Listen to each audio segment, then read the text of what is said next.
What really happened with your host, Mike Rivero. You're listening to the Republic Broadcasting Network, where you'll find out what the Fukushima's going on.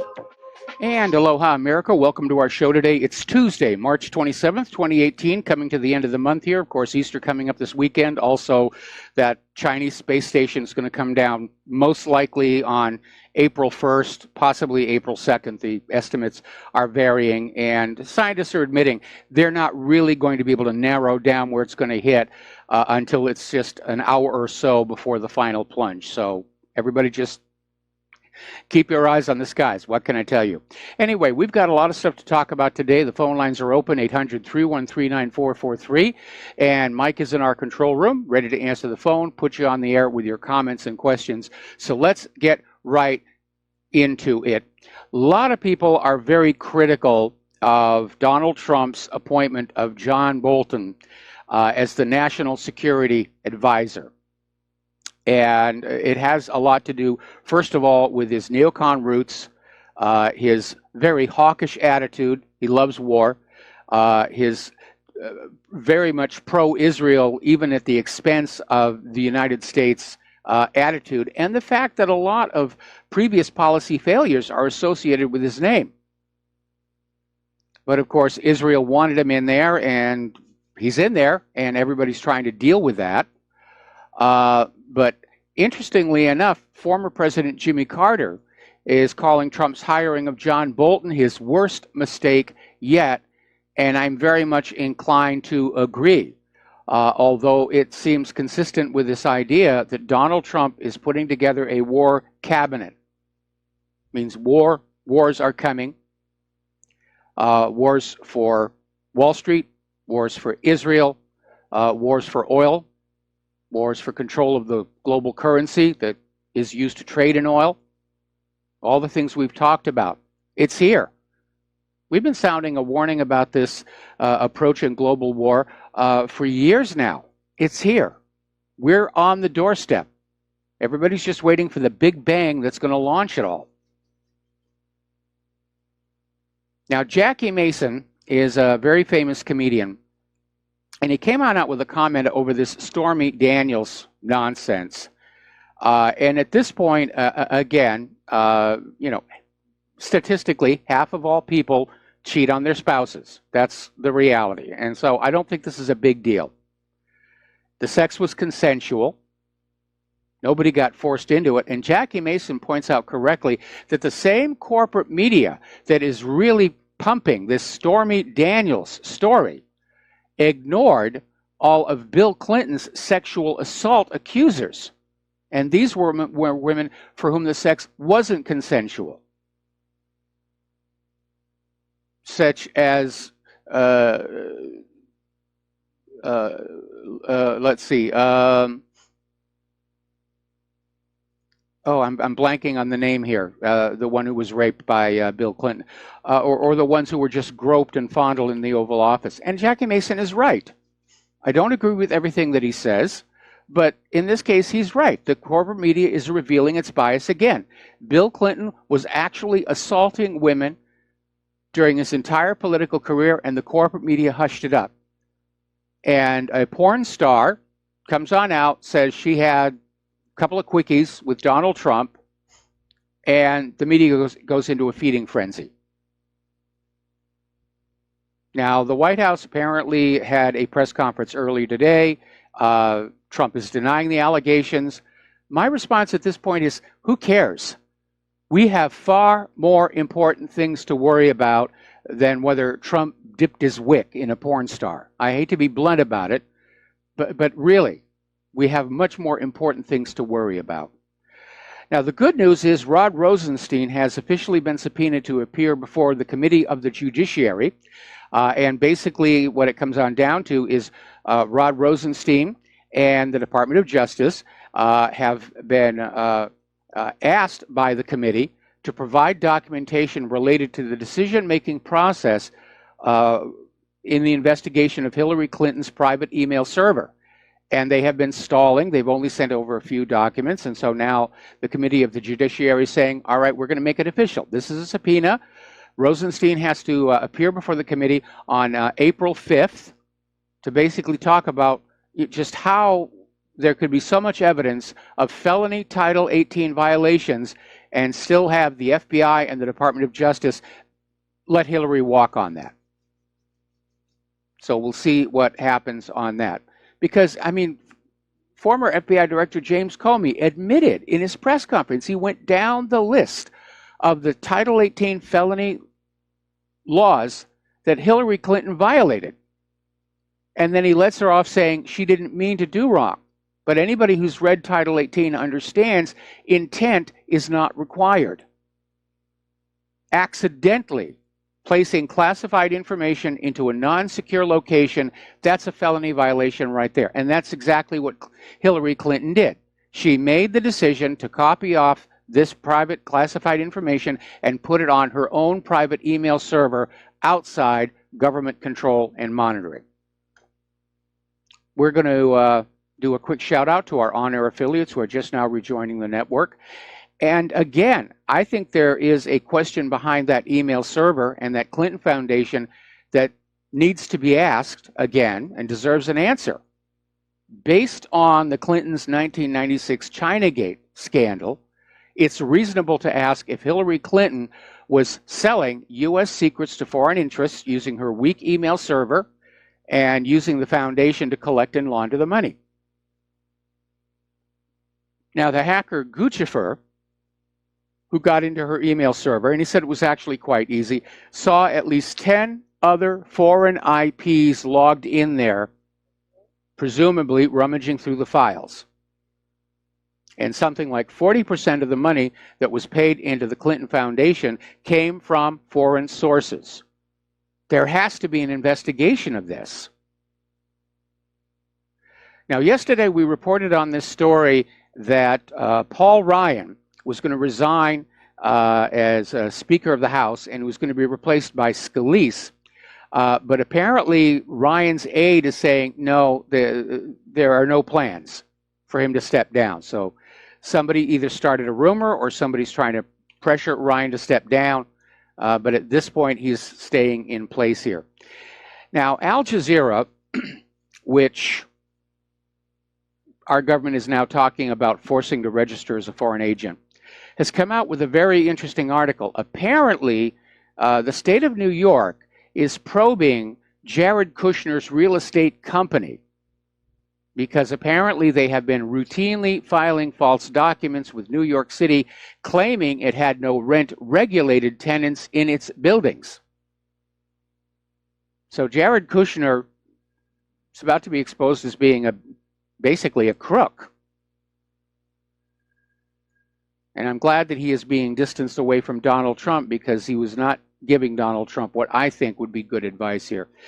So getting into the war zones here, apparently Turkey, which is already causing all kinds of grief in Syria, is getting ready to intervene in Iraq. Now, a few days ago, there was a story that said that Turkey and Iraq had reached an agreement that Turkey could operate along their mutual border. But apparently Turkey is having second thoughts about that. And they're thinking about pushing on into Iraq to go after the Kurds there. So over in Ghouta, 114,000 people have left eastern Ghouta by humanitarian corridors since the introduction of the daily humanitarian pause.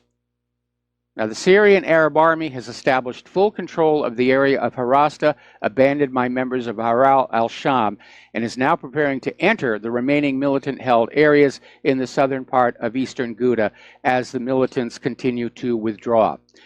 Meanwhile, Russian airstrikes have smashed ISIS positions in eastern Syria. There probably aren't very many of them left, but apparently an entire cell was destroyed.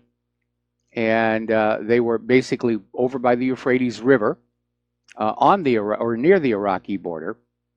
So going good guns there. Now, Virginia Senator Black is out there saying that the U.S.'s Syria campaign is a disgrace. And he's going on back about all the talk about the propaganda. Assad is going to release poison gas near East Ghouta.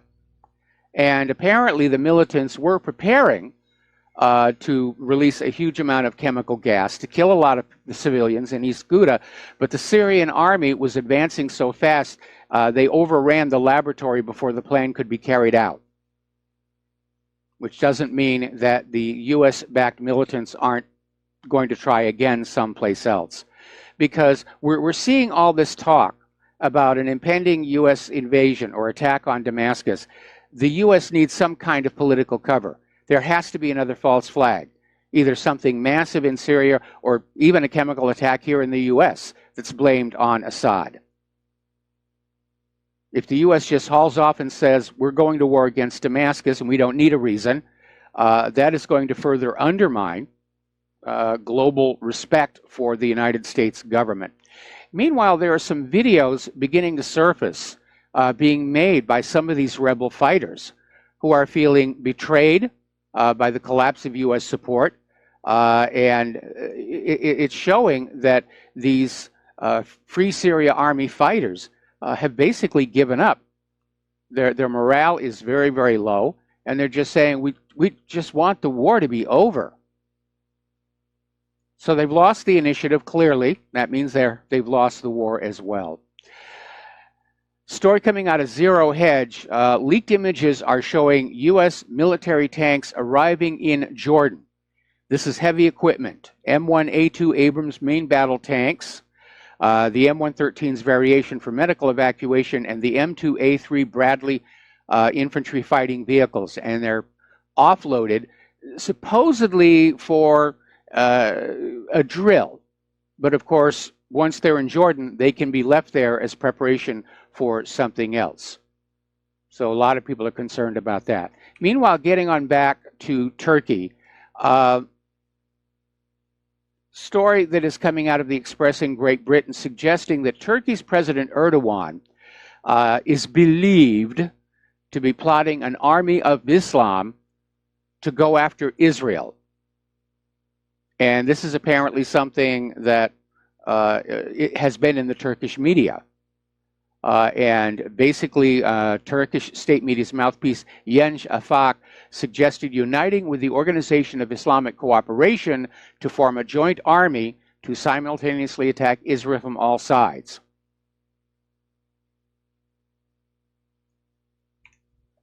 Well, you know, after a while, if you're constantly pissing off your neighbors, something bad is going to happen here.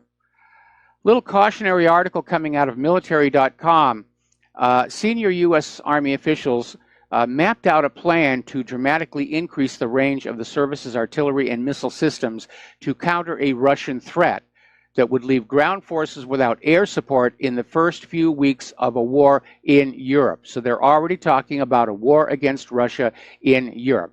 And basically, they're reacting to Russia's superiority in some of these systems with the usual request. They want more money. They want we, the American people, to make do with even less so that they can have even more. They want longer artillery, longer rockets, longer missiles. And you would think with all the money that the Pentagon has been given, far more than any other nation on earth, that we would be in a position of military superiority. But clearly we're not. We have seen time and time again, the very latest weapons coming out of the military-industrial complex are junk. They're overpriced junk. They look very nice sitting on the runway or tied up to the pier, but when they go on out and actually try and do what they're supposed to do, they keep running into trouble. Now, Israel has just struck Hamas in Gaza for the second day. Apparently, an Israeli tank struck 2 Hamas positions in the Gaza Strip late Sunday after bullets were fired from the Palestinian enclave. Now, 2 observation points belonging to the armed wing of the Islamist movement were struck in the northern part of the enclave, according to the army. Palestinian sources say there have been no casualties. And this is the second night in a row that Israel struck Gaza. And the strikes came ahead of a planned protest on Friday in which Palestinians have been urged to camp along Gaza's border with Israel. Now, Sunday, we talked about this yesterday, Israel's Iron Dome missile defense system was activated and sirens sounded near the border, but it turned out these were false alarms. Meanwhile, as you know, along with Easter coming up, so is Passover, and Israel has started arresting hundreds of Palestinian workers in what they're calling a deep clean operation. And Israeli police have arrested 468 Palestinians who were working illegally inside Israel. And according to a statement, 2,300 officers and volunteers assisted by the Air Force raided dozens of locations in Israel. In addition to the undocumented workers, 32 individuals were held for employing Palestinians without the appropriate permits or transporting them illegally into Israel. We need some of that here in the United States. And there are actually laws that say it's a crime to transport illegals undocumented. It is a crime to hire them or shelter them.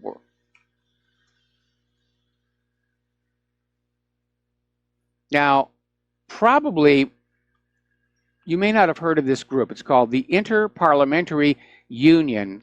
And what it is a parliament consisting of members of several nations' parliaments. It's another global organization. It's not as well known as the United Nations, but it's made up of representatives from the national legislatures of 176 countries.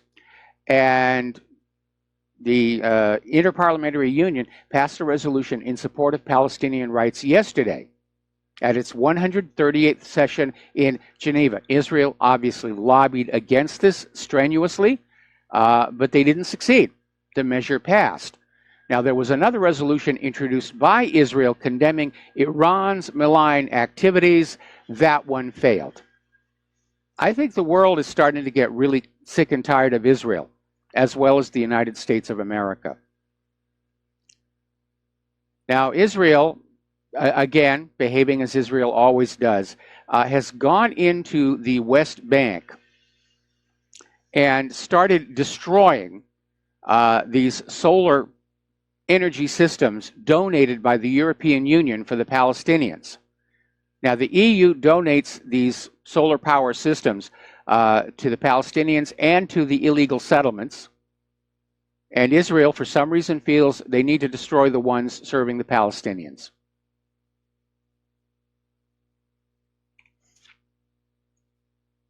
Now, we've been talking for a while about Israel's demographic problem, in that the population of Palestinians is growing more rapidly than the population of the Jewish people in Israel. And Israel's very concerned about that.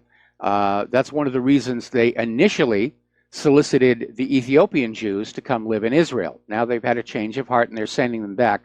But the diaspora ministry is recommending a strategic plan for communities that have any affinity to Judaism or Israel to possibly go on out, conduct training to convert them to Judaism, introducing Jewish and Israeli studies in the schools, and basically funding a framework for these people to come to Israel. Now, remember when they tried to do that to the Iranian Jews? And the Iranian Jews turned them down flat. The Jews in Iran are very comfortable. One of the world's oldest continually open synagogues is in Iran. And the Iranian Jews said, no, we're comfortable here. We're not being abused. They're even representative in the Iranian parliament. Now, Trump has just signed into law a bill cutting off more aid to the Palestinian Authority. And apparently the law includes 3 exceptions. It allows U.S. aid for Palestinian water and childhood vaccination programs, as well as to the East Jerusalem Al-Quds hospitals. But they're tightening the screws on Palestine. Bolton wants Palestine gone. We'll be right back. Aloha, America. Welcome back to the show. And once again, I do need to stress that we need your help. To stay on the air, to keep the websites going, we need your help. And just a little will do it. If everybody listening to this broadcast sent in just $5, it would make a tremendous impact. So once again, the address to send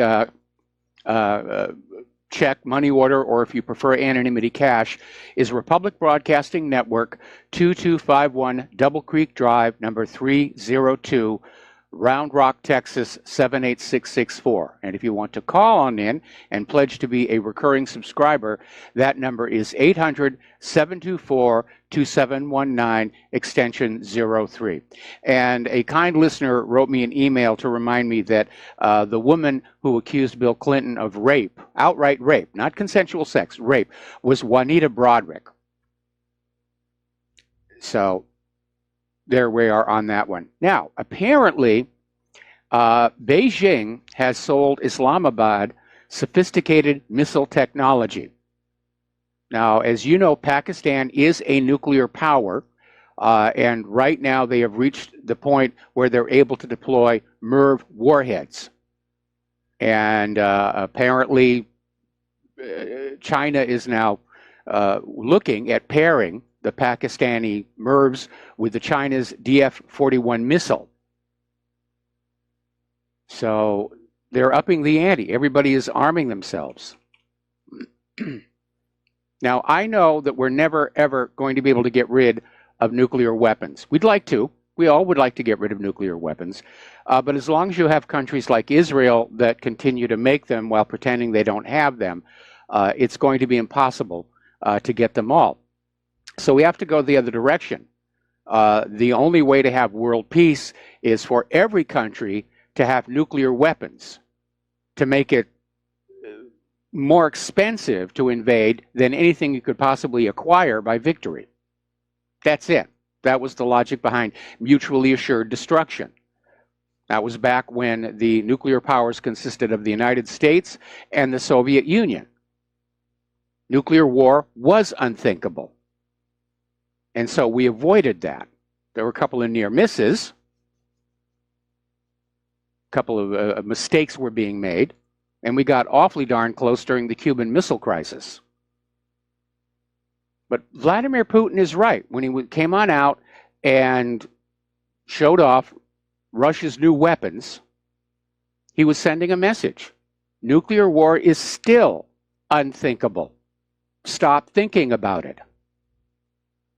And I know that there are people in the U.S. military. We keep hearing from Paul Craig Roberts. His sources inside D.C. said people are actually talking about just launching a massive strike against Russia and getting it over with.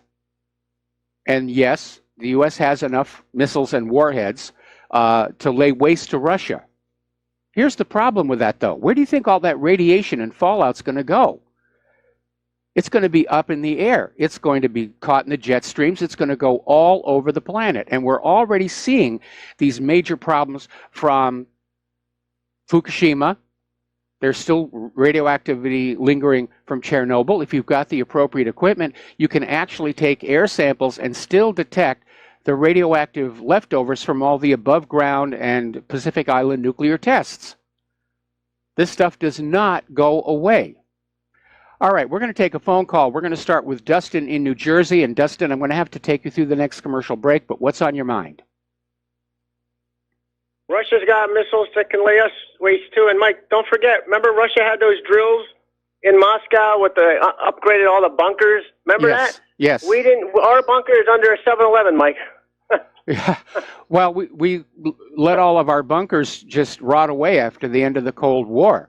Russia has designed quite a bit of infrastructure to double as bomb shelters. Their subway system, for example, they took a lesson from Great Britain during World War II, that the underground train tunnels were a perfect place to keep people safe.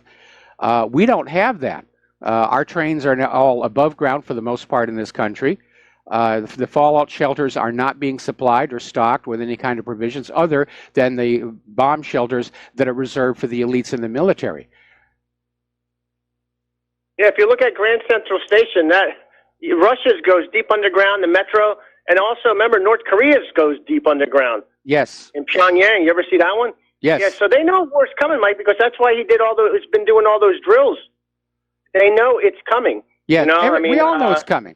We all know it's coming. The only mystery is how the U.S. government is going to sell this idea to the American people that we have to go to war with the rest of the world. and you said the U.S. is turning the screws on Palestine, but you know who's turning the screws on us? The Chinese with the Petro-Yuan. This is a game changer, Mike. We're going to see that one definitely have an impact here. Anyway, listen, stay on the line. We got to do another break for commercials, and I'll come right back to you after these few words from our sponsors. And aloha, America. Welcome back to our show. We're talking with Dustin in New Jersey. Dustin, just pick it up where you left off. Yeah, Mike, I wanted to actually switch gears on Ann Coulter. She was on like a radio show a couple days ago, and you know she ripped on Trump with the omnibus spending bill, and she goes, I don't like her, but she goes, there's people who think Trump's playing 4D chess, and I don't think he's playing. I think we've been had, Mike. I really do. I mean, how can you say you're going to have North and South Korea is going to have peace? You know, they're talking with each other, and then you put John Bolton in. Like, my God, you know, I'm off the Trump train already. I mean, you know when I got off the Trump train, Mike, is remember when he put all those lists of countries that were banned, like he wanted to ban certain Muslim countries, and you know who wasn't on the list? Saudi Arabia. He went dancing with them, remember? Yes. So I'm off the Trump train, Mike. I think he sold us out. Well, I'm very disappointed in him, and I was doing another radio show before, my own radio show, and we discussed the possibility that maybe the power of the Oval Office has gone to Trump's head, and he can't resist the impulses to go on out and do more wars and just fling his authority around. But again, I question the quality of thinking coming out of Washington, D.C. in general. We know that Trump is surrounded by advisors who are basically working to get him into compliance with the deep state agenda. And Trump, unfortunately, sadly, seems to be going along. I'm very disappointed in Trump. The only way I'll support him in 2020 is if Hillary Clinton runs again. Otherwise, you know, I'm looking at Tulsi Gabbard. I'd love to see her hat in the ring. Are we still going to be around by then, Mike? I don't know. We might not be. If we get into a global thermonuclear war, the Earth is going to be very, very different. And unless Claire and I can get off the island of Oahu, we probably won't be here. Mike, 3 more years of the Petro-Yuan taking away billions of dollars from the U.S. from oil sales. Oh man, it's gonna. I don't know, Mike. It's gonna really hurt because they got a lot of contracts already. Yeah, it's taken off. It's very popular. You know, economies around the world have been looking for a way to free themselves from the hegemonic domination of the U.S. Federal Reserve note.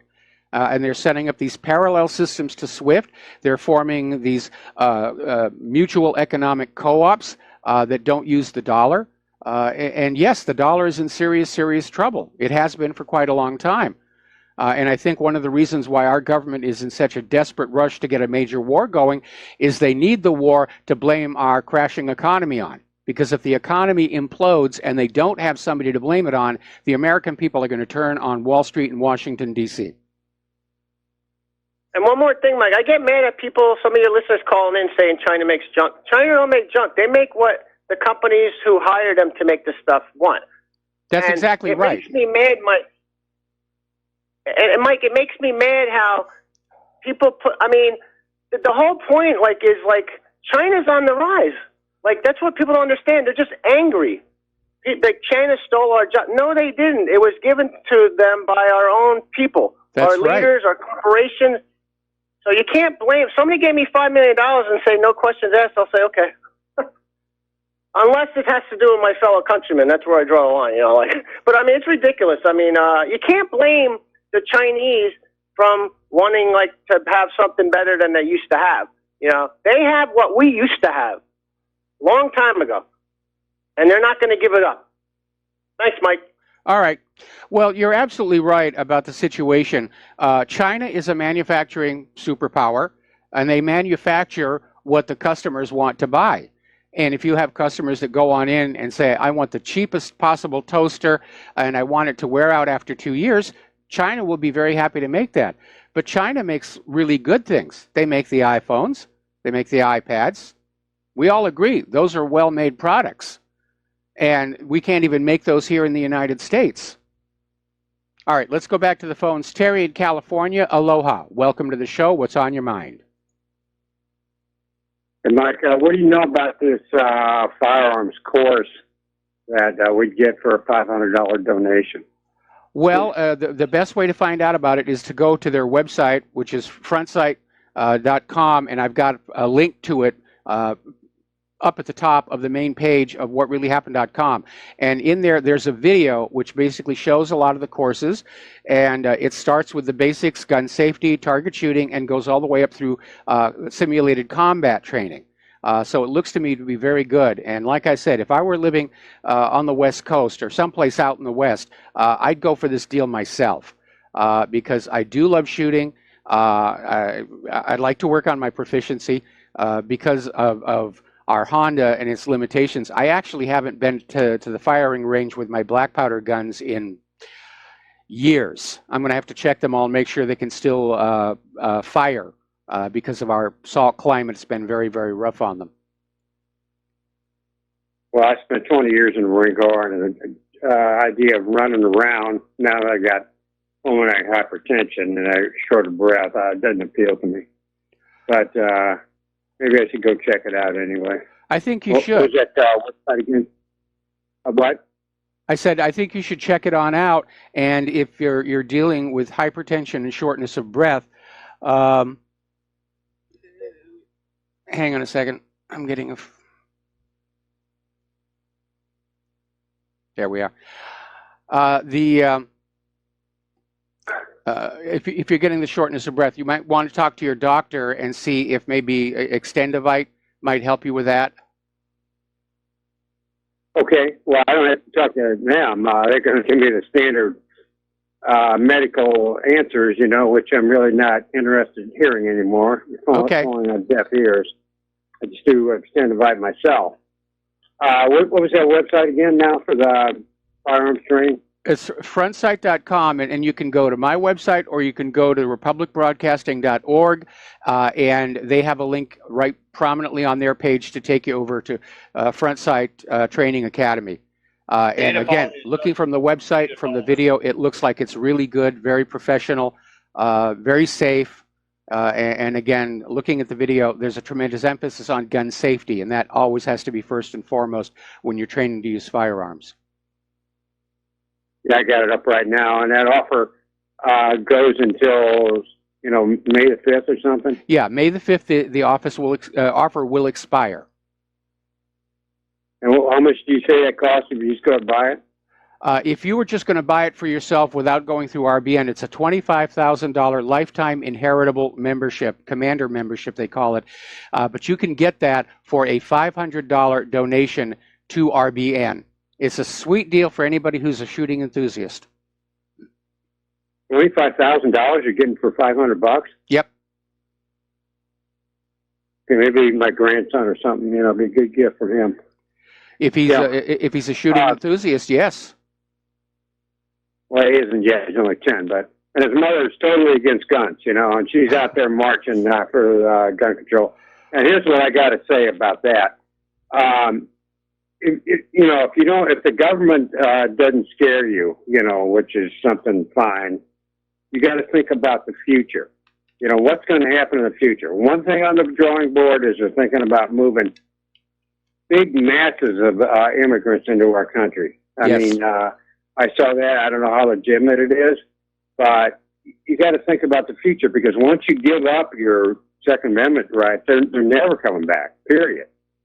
And you can't say, oh, yeah, I changed my mind. And, you talked the other day about Pol Pot and the Khmer Rouge. Well, when the Khmer Rouge took over the Cambodian government, the population was already disarmed by the administration before. Yes. So they just walked in and took them all out in the country and put them all as slaves for 4.5 years. So if they were armed in Cambodia, that wouldn't happen. They wouldn't have killed over 1 million Cambodians. Every genocide of the 20th century was preceded by a gun ban on the targeted population. Yeah, so you can't think about this government. You got to think about what is going to happen in the future. I mean, that may not be what you think it's going to be. Well, certainly in the event of an economic crash, the people who are prepared to get by need to be able to defend their homes from the people who are not preparing to get by. And that's just an ugly reality that everybody needs to deal with.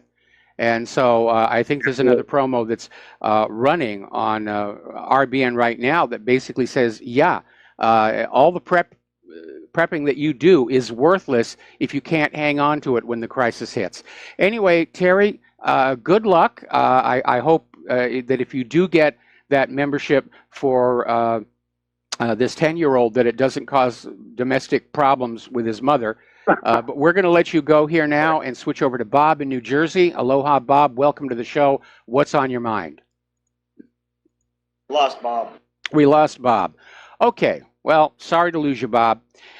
Getting on back to the news, interesting little story just crossed my desk, and I want to preface it with a reference to a movie called Pirate Radio. It was out a few years ago, and it was basically telling the story of the early days of rock and roll, where there literally were ships in international waters beaming pirate radio signals into Great Britain playing rock and roll. And at the time, the government and culture of Britain thought rock and roll was really terrible. Of course, later on, they embraced it. It became a major part of their economy, and some of the rock stars got knighted by the Queen. But there was this period where these ships were just anchored in international waters. They had huge antennas on them, and they were just broadcasting rock and roll music into Great Britain. Well, apparently, Russia Today in Great Britain is talking about that if they get banned in Great Britain, they may do the same thing. They may basically move their studios onto a very large ship, anchor it in international waters, and broadcast a pirate signal from the sea. And, of course, Britain will fight back with jamming and anything else that they can do. But the situation really is getting tense. All right, let's take another phone call. Mike in Chicago, aloha. Welcome to the show. What's on your mind? Yeah. Hi, I was just going to mention one thing. If anybody buys a firearm, I remember it was really good when I bought mine. They were good people because they gave. I told you before they gave me a trigger lock. I don't have any kids, but they just gave one if you bought the firearm. But the thing is, if you're, I remember the guy who sold it to me said, if you're ever walking around with it in your house, always keep your finger not on the trigger, but around the outside of the steel that goes around the trigger. Oh yeah, around the house. And that's basic gun safety, and it's rather amazing. I was just going to say that. Go ahead. I was going to say it's rather amazing when you're watching movies and TV shows. You can tell which of the actors has actually learned to use firearms and which have not, because of how they put their finger on the trigger versus the trigger guard, or even worse, shove the pistol down the front of their pants. I mean, that is just absolutely ridiculous. Okay. All right. Hey, that you mentioned that Petro won. That's really something, man. But I thought Mr. Obama said that he was gonna be the green president. Well, that was the biggest lie, before the 8 years that he put in. I mean, what a dud. They could say whatever they want to say. I mean, the only green that we're going to see is coming out of our pockets when we have to pay the internet, the world watchdogs carbon taxes that probably, have nothing to do with global warming because we're global cooling, right? But anyway. It's all a scam. It's all a scam. I mean, Obama campaigned that he was going to end the war in Iraq and bring all of our kids home. He didn't do that either. And you scared me a little bit about the economy because we could lose a war. I mean, we could lose a war. I'll tell you right now, if China came together with Russia, I mean, we were a long time ago thinking about something like that. Forget it. So just to get out of the mess that they created with the Federal Reserve note, like you were saying. Yes. I hope the American people come together in unity to think about these things, and pray that we don't we don't need see to. anything like that. I mean, this is serious stuff. This isn't a movie. This isn't a TV show. This is the real world. We're hovering on the edge of a global war that is probably going to go nuclear. And I say probably because, again, I don't think the United States can win a conventional war against a military peer like Russia or China. And Russia and China are moving together. And there's every indication that if war with Russia breaks out, China will basically come in as their ally. And we can't beat them. I don't think we can beat either of them individually. We certainly can't beat them together conventionally, and that's when they'll start turning those little brass keys in the missile silos. Well, let's just keep going to keep praying to, the way we should be in order to avoid this and avert it for, at least whatever it takes to stop something like that from happening. No, I'm doing my best. I don't think we're so screwed up as a nation. I don't think we have what it takes to get out of it. We don't have what it takes to get out of this economy. No, we don't. Look at the Dow Industrial today. No, we 7,450. We've allowed our manufacturing to decline for 30 years. Nobody wants our GMO agriculture. One of the problems Trump had coming into the White House, and I mentioned this all the way back when he started his administration, he doesn't have anything really to work with except the military. And maybe that's why he's going the direction he's going. He doesn't have any other options. Okay, Mike, thank you for the call. We're going to let you go. We're going to start. Oh, we lost Mike. All right, let's go with Scott in California. Aloha, Scott. I'm probably going to have to take you through this next commercial break, but what's on your name? I mean, what's on your mind? Hi, Michael. Every day. Hey, Michael, every day you talk about stuff I think about.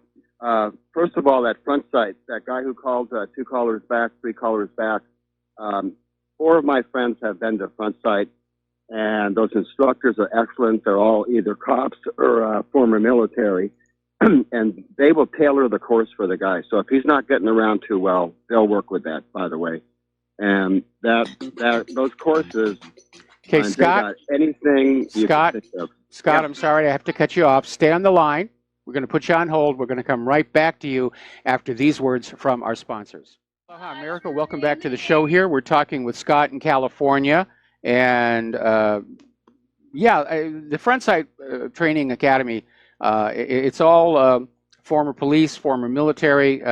These are very much expert people, and they obviously love what they do. The academy is not exactly conveniently located, and I imagine most of the staff there actually live in probably North Las Vegas.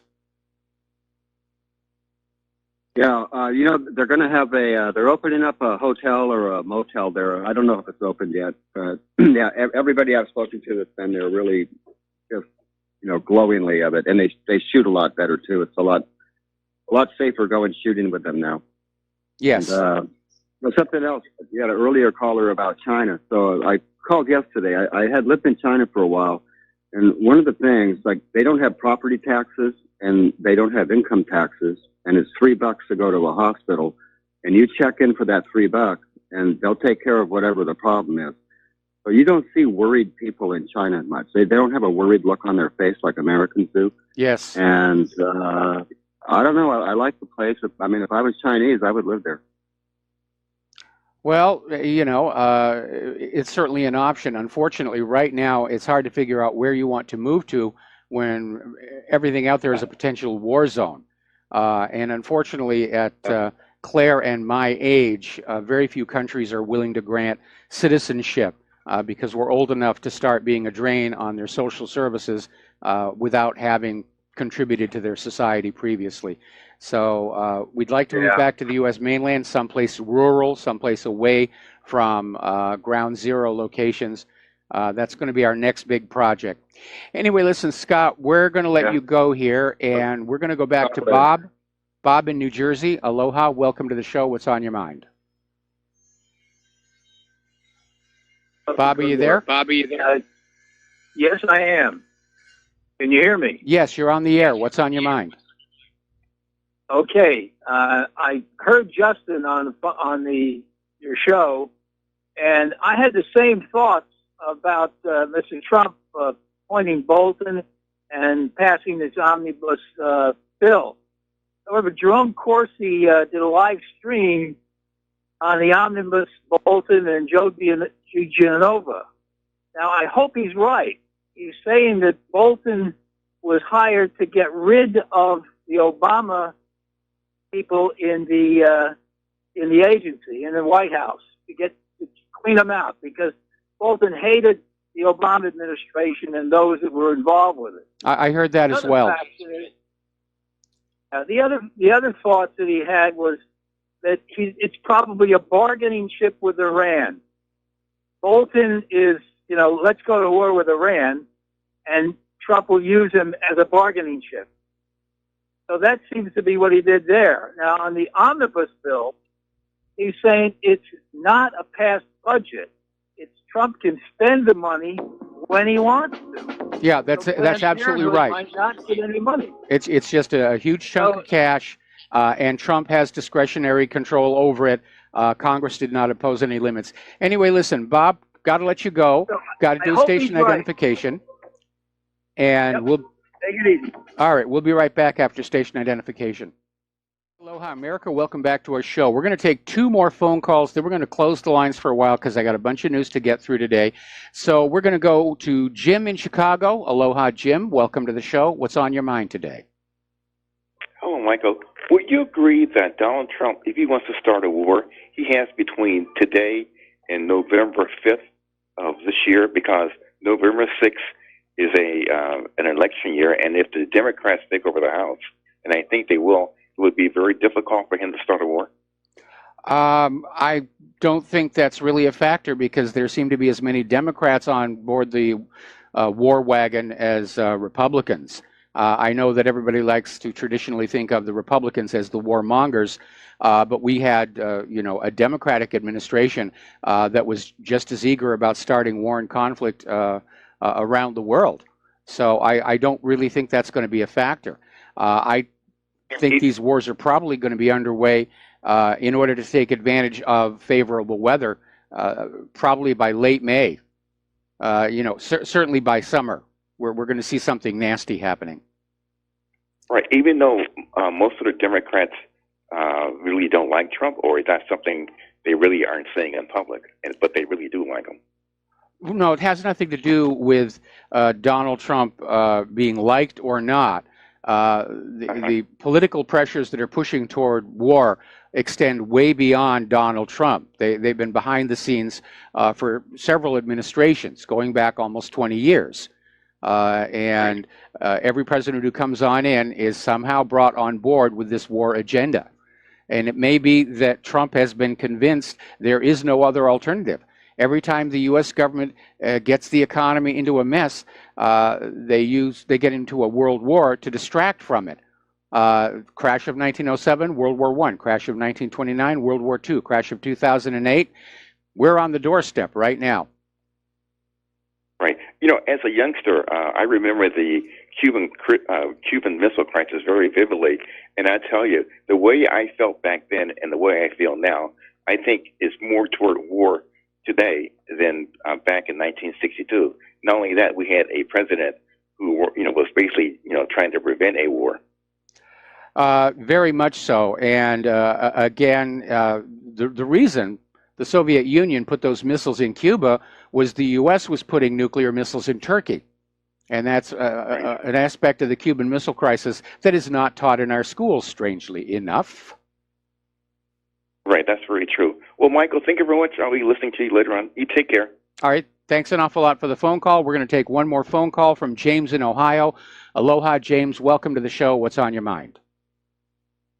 Hi, how are you doing? Doing fine. I've been recuperating from something, so I'm not keeping quite as up to speed on things as I usually would. But when I woke up this morning and read about the North Carolina sheriff joking about prying our cold dead hands from our guns, I immediately went to his Facebook page to show him that I can joke too. I said in a few different places to make sure that it's not missed, how about we pry your cold dead hands from our guns? I mean, boy, that kind of thing.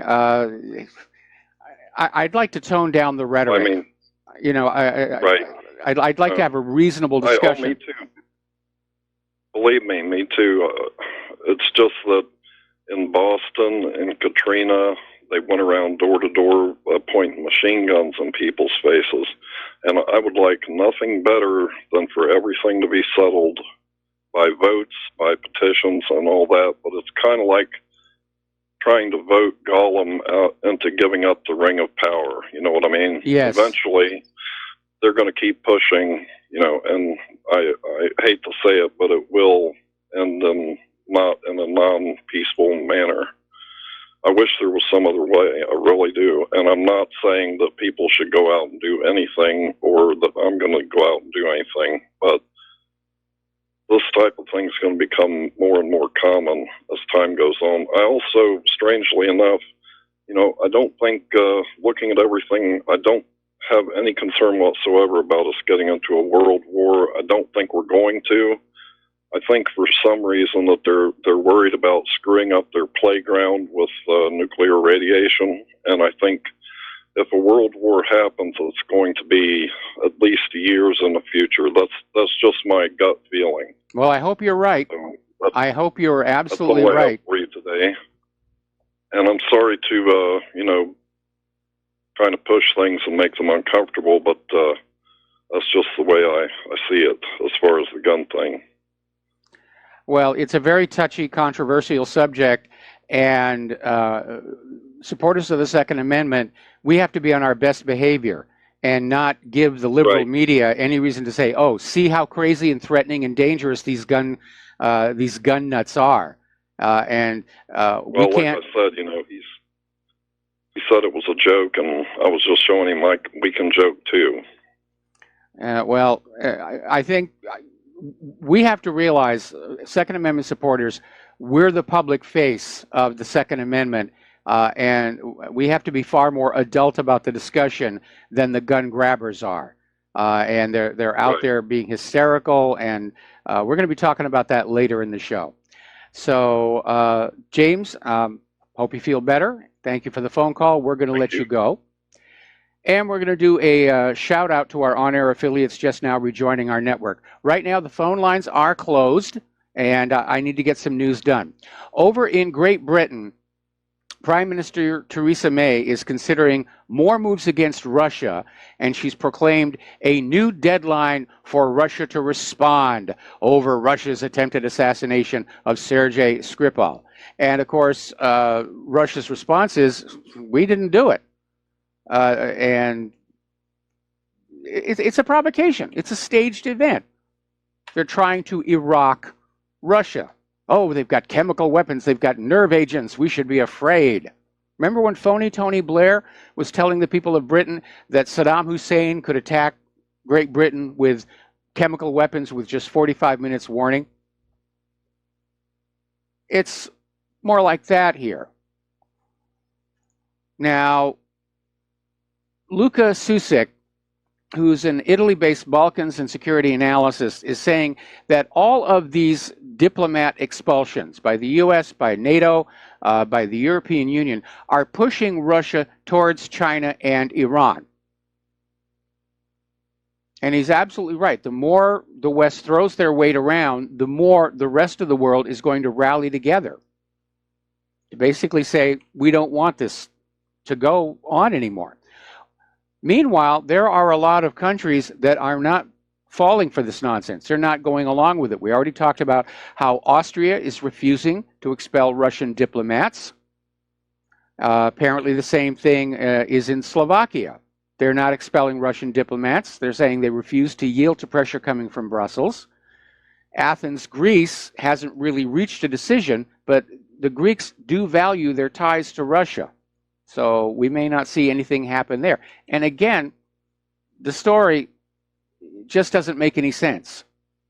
Why would Putin do something like this right now? What happened with Skripal happened years ago. It's history. And Putin has more pressing matters to worry about, like his re-election, which he won, and the World Cup, which we're already seeing countries like Iceland are saying that they're going to at least diplomatically boycott. Turkey is not considering any actions against Russia over the Skripal case. And Israel's foreign ministry is saying they have no plans to expel the Russian diplomats. Story coming out of Russia today. The scale of the anti-Russia frenzy proves the Skripal case was only a pretext.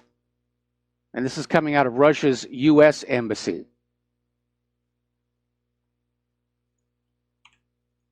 And that's exactly what it is. They're trying to Iraq Russia. Now, Russia's UN envoy is accusing the U.S. of abusing its rights as a host country by expelling the Russian diplomats at the United Nations. So this is getting more and more tense, and not everybody's on board with this. In fact, there's another article, this came out of Sputnik News. Social media is reacting to all these Russian sanctions and expulsions, saying, where is the concrete proof? All we have is Theresa May and a bunch of her flappers and the corporate media saying, oh, just trust us. This is what happened. You've got to hate Russia. Well, we're all big boys and big girls, and we can decide for ourselves who we're going to like and who we're going to hate, and who is our enemy and who is our friend. We don't need politicians and the media to tell us that. Now, yesterday we were talking about this little whoopsie that occurred over in Riyadh, which came under ballistic missile attack from Yemen and tried to blunt it with the Patriot missile. And there was an embarrassment. It didn't work. And this comes hard on the heels of the test that they had recently here on Kauai, which also failed. For all the money being poured into these weapons, they don't really work.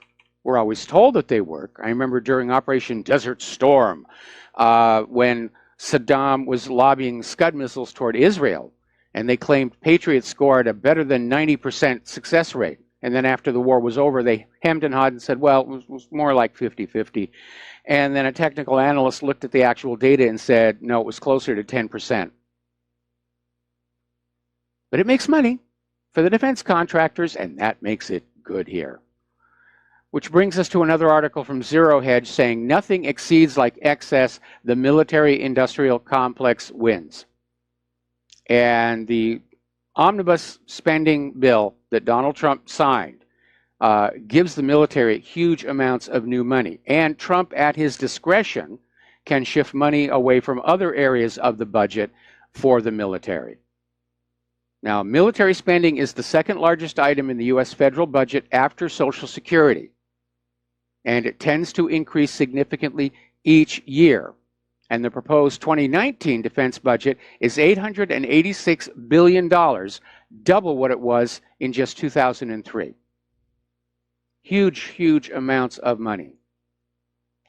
Now, let's get into the economic news here.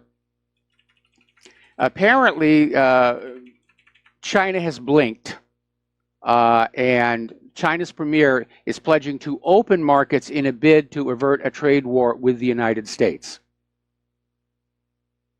So this is the reason we had that huge rally yesterday, although we still don't know what happened today because the stock market was doing really good through most of the day, and then right at the end it went down again.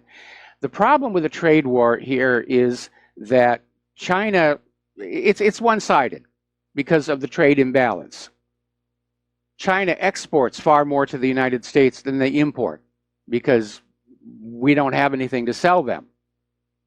And Trump would like to fix that, but we have to bring back our manufacturing. That's going to take capital investment, and it's going to take time. It took 30 years for our manufacturing to decline to the state that it's in right now. It's not going to come back overnight.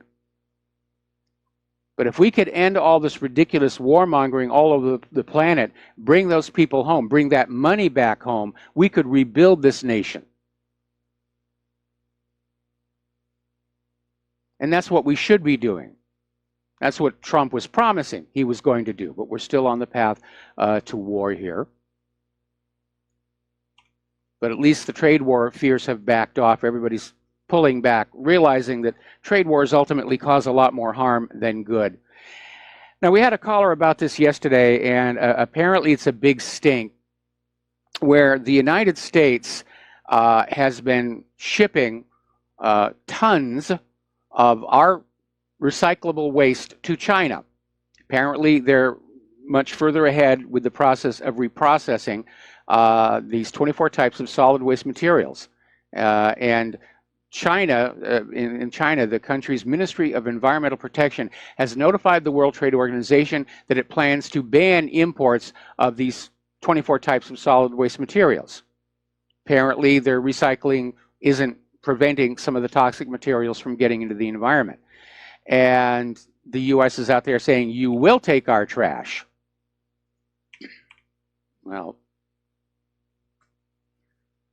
there's a lot of problems with that plastic stuff. Now, I'm old enough to remember when milk and soda pop came in glass bottles that you took back to the store and got your deposit on. In fact, when I was a kid, one of the things we do during summer break from school is we'd just walk along Oak Hill Road and we'd pick up all the bottles that were thrown out the window by drivers passing by. We'd fill up our little wagon, we'd go to the store, turn in the bottles for money, have an ice cream. Glass is recyclable and it's not toxic. Plastics, on the other hand, have what are called leachates. And these are chemicals that get into your body, and some of them are known to be endocrine disruptors. They start messing with your biochemistry. Maybe all these people who are confused about their gender are just victims of their plastic drink bottles. Entirely possible here. Some of these are endocrine imitators. There's way too many chemicals running around our society to be healthy here. Now, Korea has reached an agreement to voluntarily lower the amount of steel that South Korea sends to the United States, and so they too will evade the steel tariffs. I guess everybody came to the conclusion this whole thing was a bad idea, and they were all backing away and trying to save face here. Apparently over in the EU, their stock market is down 10% because of the European Central Bank's slowing down bailouts. And apparently it sparked fears in the markets. Story out of Sputnik News, big consequences. World central banks may defy the dollar. And right now it starts that currently about 64% of the world's foreign exchange reserves are currently denominated in dollars. But we're starting to see these countries start to buy the euro as a currency reserve, start to buy other currencies like the yuan. Now, it wasn't all that long ago where the world's foreign exchange reserves were 90% US dollars. So that is in decline as well. Another story, this is from Breitbart. It's talking about Tesla and how the market seems to be betting against Elon Musk and Tesla. A lot of short selling going on that stock. And IHS Market Securities Finance Director Sam Pearson observed that while equity short sellers continue to hang around, shorts in the most liquid Tesla bond have been made a tidy profit so far in 2018. They have not covered to lock in the profit, suggesting they think the credit will continue to deteriorate. So it's bad news for Tesla, and that's a shame because it is a nice car. Electric cars are the wave of the future. Even Top Gear is saying that. Claire and I tried to find an electric car when we had to replace our stolen Honda, but it was out of our price range. Now then, there's this teacher, middle school teacher in Vienna, Suzanne Weisinger, and she basically decided she wanted to speak out in public about how the Viennese schools are seeing an increase in Islamization. And she has been forced to resign her position in the teachers' union. And a lot of people are saying, what's going on? When these refugees come on in, they can be Islamic in their homes and their places of worship. But why is so much assistance being given to them to try and turn the whole country Islamic and basically erase the current culture, current religion?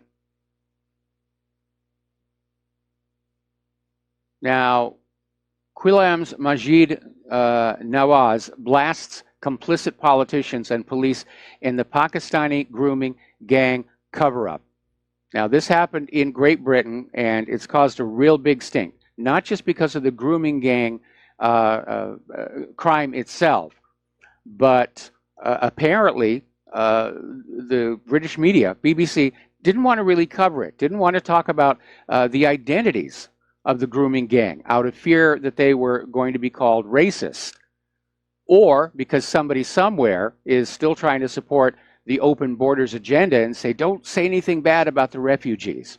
They actually have laws now in some of the European Union countries that you cannot report that criminals are refugees in the media. We'll be right back after these few words.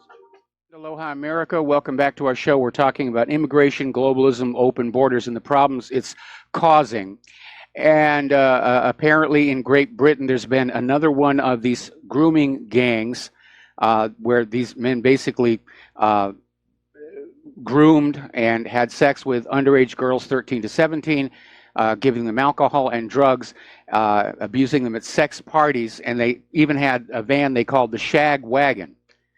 And the men were aged between 37 and 48, and for some reason, two of them have to remain anonymous, but the others are Assad Hussein, Moinul Islam, Rahim Ahmed, Kamran Khan. Well, you get the drift of this. And again, the British media doesn't mention that when crimes are committed, they're committed by the refugees. And they're saying it's because they're afraid that they'll be called racist. I don't think so.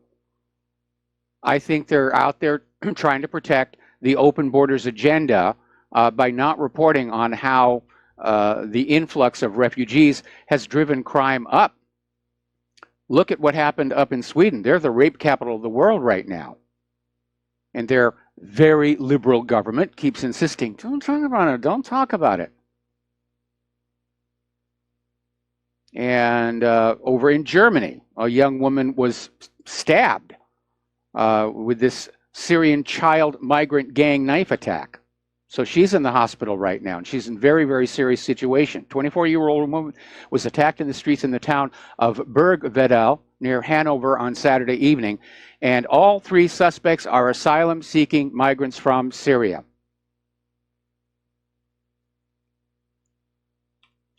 So Soros has his dreams of a global government and a one-world empire. But look at the destruction it is causing. We're all losing our cultures. Forget about multiculturalism. There's zero culturalism. It's all blurred together into the same shade of gray. Now, over in Orange County, oh, the wind just blew a door shut.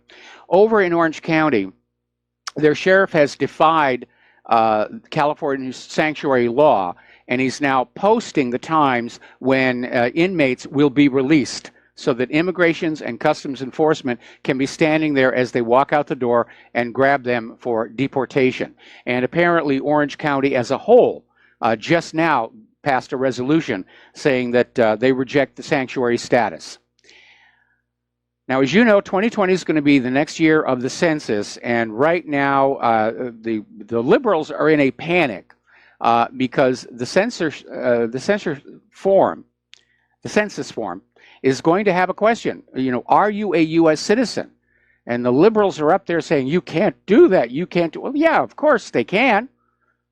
Especially when you realize that under the law, only citizens can be counted for the congressional districts, which is the main reason the census exists, is to make sure that the House of Representatives truly represents the population. You have to know how many there are. And then you divide them up by the representatives, and that's how many constituents each representative has. But they have to be legal citizens. And if you don't identify the citizenship, then they're going to be drawing congressional district on the basis of the total population, including people who are not legally in this country. The system is being perverted by all of this. The system is being perverted. Our country is being taken away from us and given to the world.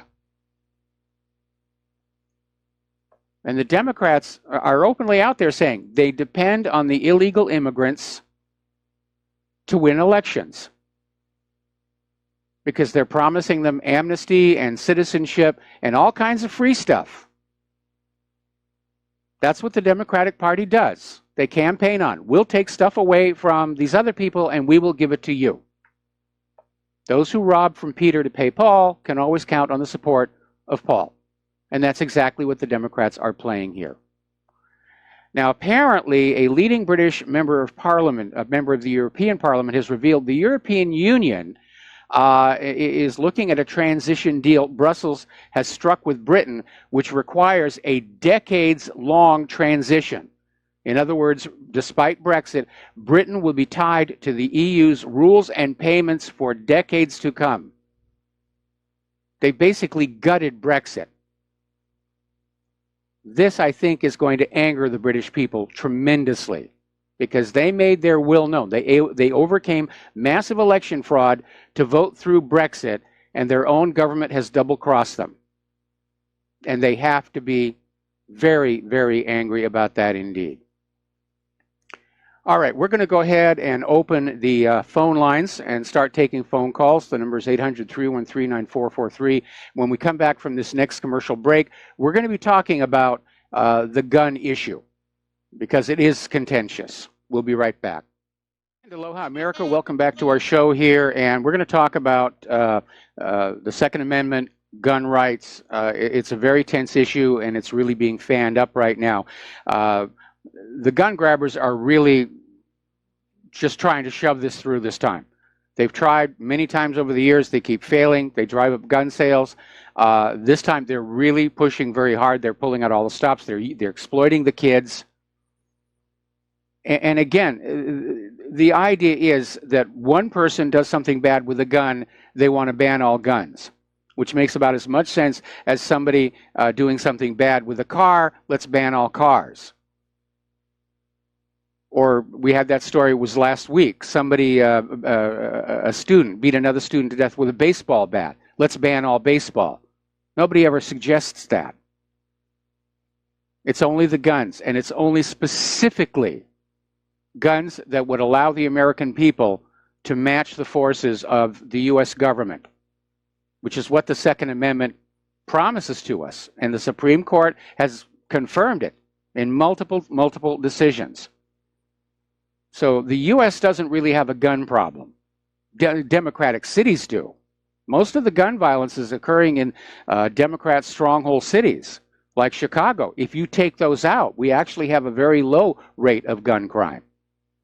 And much of that gun crime is tied in with the drug trade, turf wars, where you have drug criminals killing each other over who's going to sell drugs on that particular corner. And that's not going to go away. If you ban guns to the law-abiding citizens, the druggies are still going to get them. They'll just smuggle them in along with the drugs. All right, let's take another phone call here from Bob in New Jersey. Bob, welcome back to the show. What's on your mind? Hey, Mike. There was a concerning the destruction of the nation state, which seems to be the goal of the one world government pushers. There was a very good book written by Gerald Colby and Charlotte Dennett. Colby was the author also of DuPont, Behind the Nylon Curtain. The book was called Thy Will Be Done. It's on the conquest of the Amazon, and it's about Nelson Rockefeller, evangelism in the age of oil. And of course, the Rockefellers recognized that when the British went into India, they never conquered India because they didn't change their culture. So what the Rockefellers were about to do down in Venezuela and the other the other South American countries, was to go in and try and change the culture. The CIA funded the group which had planes and would fly in and train, would learn the language of the indigenous people, and then translate that into the Bible. So they used evangelization to change the culture of the people, the tribal people in these lands, and thus to make them more conquerable. And that's what I believe the mass migration is all about, to change the culture of the nation state so it doesn't recognize itself as Germany is Germany, or Hungary is Hungary, or Italy is Italy, or America is America. Makes perfect sense. And it's very difficult to get the book because they spent a lot of time at the Rockefellers Library, but then the Rockefellers put a stop to the publication of the book. But again, this is I Will Be Done, if anybody can get it. It's a lot of reading, but it's worth it. And it's by Colby and Dennett. That's it, Mike. All right, thanks an awful lot.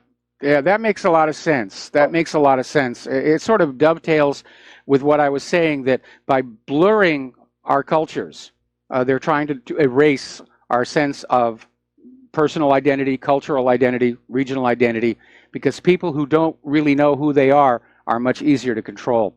So anyway, article coming out of Activist Post basically expanding on the idea that a lot of this gun violence that is being wagged at us to attack the Second Amendment is directly tied in with the war on drugs, because drugs are still illegal, which makes them very profitable, which means you have drug gangs at war with each other. And they account for a significant portion of the gun crime. And nobody seems to really make that connection, that if there wasn't a war on drugs, we probably wouldn't have the drug crime problem. Now, here's another article, and it gets back to something that we've talked about before, and this is ccrint.org. And it's talking about 36 school shooters and school-related violence committed by those under the influence of psychiatric drugs. And they went down, they made a list, and they tallied it all up, and they were talking about 172 wounded, 80 killed, and then they point out that more recently, the private medical records, specifically the psychiatric drug use of these shooters, is no longer being made public. They want to protect the pharmaceutical industry. They want to protect their profits, protect their sales, protect them from civil liability. If people understand it's the drugs that are making people behave this way, there are going to be lawsuits all over. I remember back when Sandy Hook happened, and there was this group in Connecticut that was trying to use their state version of the Freedom of Information Act law to find out what medications Adam Lanza was on. And they were opposed in the hearing by an attorney for the medical examiner's office, Patrick Kaonohi, who came on in and stated that even if in this one case the medications resulted in this bizarre violent behavior, the public didn't need to know that because they might be scared into stop taking the medications their doctors were prescribing them. And of course, Kaonohi was very much wrong. It wasn't that one case. If you go over to ssristories.com, they have hundreds and hundreds of these documented cases where these medications just mess with your brain. And I know from personal experience how dangerous they are. Now, a former Supreme Court justice is now out there basically saying it's time to repeal the Second Amendment. So this really is the push to repeal the Second Amendment. And it won't resolve the gun crime issue because much of that is from the druggies. They'll just smuggle guns in alongside their drugs. It's another high-priced product for them to sell. Now, the Supreme Court has ruled on this many times. And apparently back in Cayetano versus Massachusetts, the court held the Second Amendment extends prima facie to all instruments that constitute bearable arms, even those that were not in existence at the time of the founding. And they ruled that the Second Amendment right is fully applicable to all the states. One of the arguments you get from the gun grabbers is, yeah, Second Amendment, you can have a musket, but the Supreme Court says no. Whatever is a bearable arm, you can bear. D.C. versus Heller defined the arms covered by the Second Amendment to include anything that a man wears for his defense or takes into his hands or uses in wrath to cast or strike another. So that is the law and the Supreme Court ruling. Now, it's going to be very hard to repeal the Second Amendment. First of all, you're going to have Congress, both houses of Congress, pass a new amendment. It has to be signed by the president. Then it must be ratified by 3/4 of the states, and they'll never get that. They'll never get that.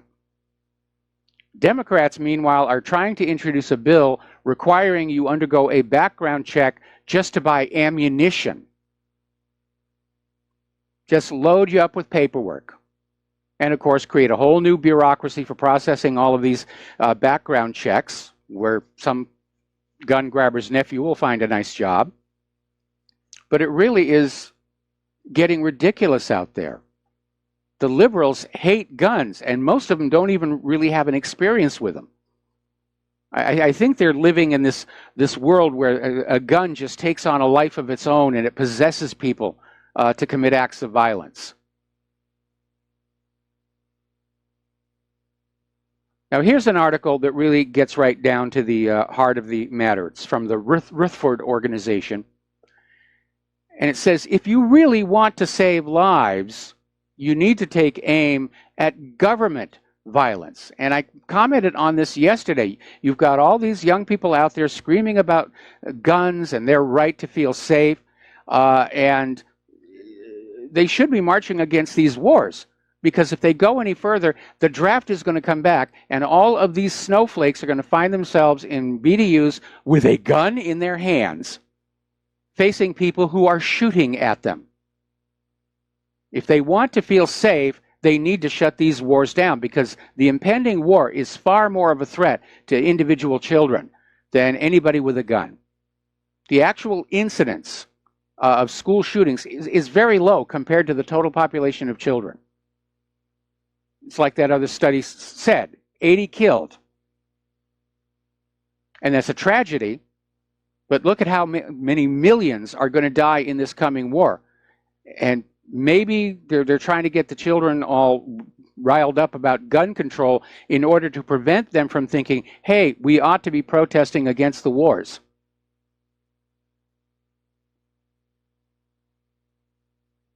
Now, getting into the realm of political correctness, Planned Parenthood has come on out saying that Disney needs to come up with new characters. And they want a Disney princess who's had an abortion. Well, technically, she wouldn't qualify as a princess at that point. They want a Disney princess who's pro-choice. They need a Disney princess who's an undocumented immigrant. They need a Disney princess who actually is a union worker. And even more interesting, they want a Disney princess who's trans. Now, Planned Parenthood, in addition to all of its other shortcomings, is obviously not up on the latest movies, because in Shrek 2, there is a trans character. Goes by the name of Doris.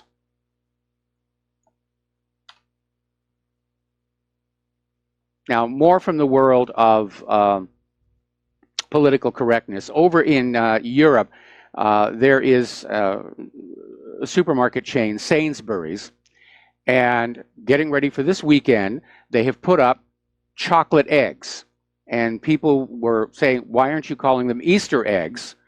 And Sainsbury's are saying, well, a chocolate egg is a more accurate description of the product. And we don't want to offend anybody with Easter. And it really is getting silly. We actually had the same problem with Sam's Club. Last year, all the plastic eggs were out there, bunnies on them, flowers, and all the other symbols there. Not a word of Easter. They were called holiday eggs. And I guess a lot of people complained because this year, the same plastic eggs are, in fact, labeled Easter eggs.